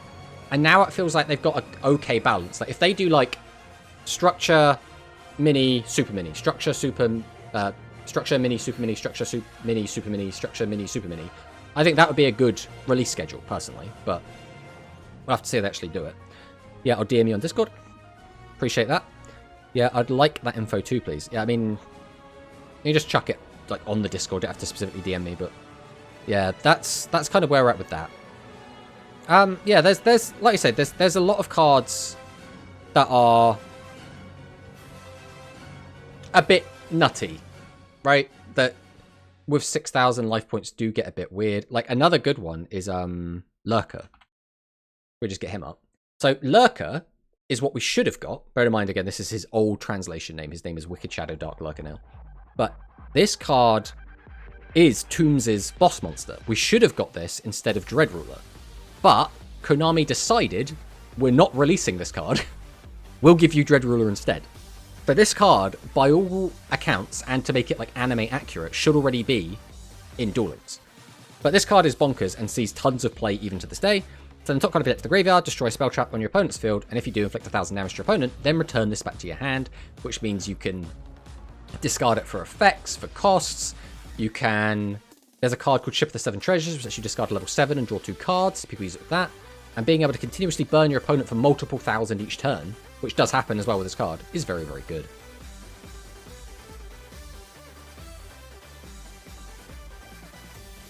Yeah, when the level cap increased, they seemed more on the ball. This card doesn't seem a problem, only if they nerf the damage to 500. But that's the other thing. We haven't seen any nerfs to burn effects yet, right? We do have some burn effects. None of them have been nerfed yet, but you might have noticed that they seem to be avoiding burn effects in general. Like, we do have, like, Dread Ruler, right? Which does have a burn effect attached to it. And again, burns for the correct amount. It says 700, it burns for 700. But then you get cards like Magic Cylinder, which, you know, the speed version of this card is quartered, halved, it's something, it's a cut. The Duel Links version, the Rush version, presumably would come out exactly as is. And Magic Cylinder has been the cause of a lot of debate and a lot of vitriol for a very long time. So a lot of people just really hate this card. I have won many a tournament with this card. It's very good. It's especially when you have people running around with OTK decks, right? When you have people running around with the Cyber Dragons, when you have people running around with Eternal Galactic Oblivion, just being able to have Magic Cylinder to turn that back on themselves is very, very good. This card doesn't seem a problem. I mean, in Speed Duel, they nerf most of the damage cards. If they can do that in Speed Duel, they can do it in Rush with no problem. Right, let's take a look at this in a minute. But, yes, that is something they can do, but they haven't done it yet, right? And I think their argument for having not done it was, well, we don't have 4,000 life points, we have to worry about burn so much. But it's like, you kind of do. But then, like, at the same time, like, what would you do to burn? Would you just cut it in half? Because now that makes burn cards really bad, because you don't have half the life points, but the burn is now doing half the burn. So now you're net positive. So burn is just now worse than it was. Does that make sense? Komani needs to put Yubel Burn in line with the rest. Feels so damn preferential treatment. Like, yes, I agree as well. I just, in general, burn effects aren't very exciting. They're not very cool. They're a bit boring. That's just like, again, my personal opinion. I don't want to shit on anyone that really likes burn decks, but I'm not a fan. I used to play burn a lot in like physical Yu-Gi-Oh! Back when I was a kid, because it was very cheap. All the cards were were common, and therefore made it a lot easier to actually play. Both are not nerfed, but Kluger, which is funny. But, saying that, we are already actually 15 minutes over. Oh, hello. Hello, Dean Keto. Get out of there. Oh, where's my camera gone? Camera, where have you gone? I guess it doesn't really matter. We'll just have the camera off for a sec. So yeah, that is going to be us done for today. We had some good games. We had a nice log chat. And we'll be back again on Thursday, where we might, depending on what time this tournament is, be playing in that. We'll have to wait and see. If not, we will probably just be playing the Inkita took the camera. Apparently so. She just wanted it for herself, which is very concerning. In fact, we could probably just bring her back. Where is she?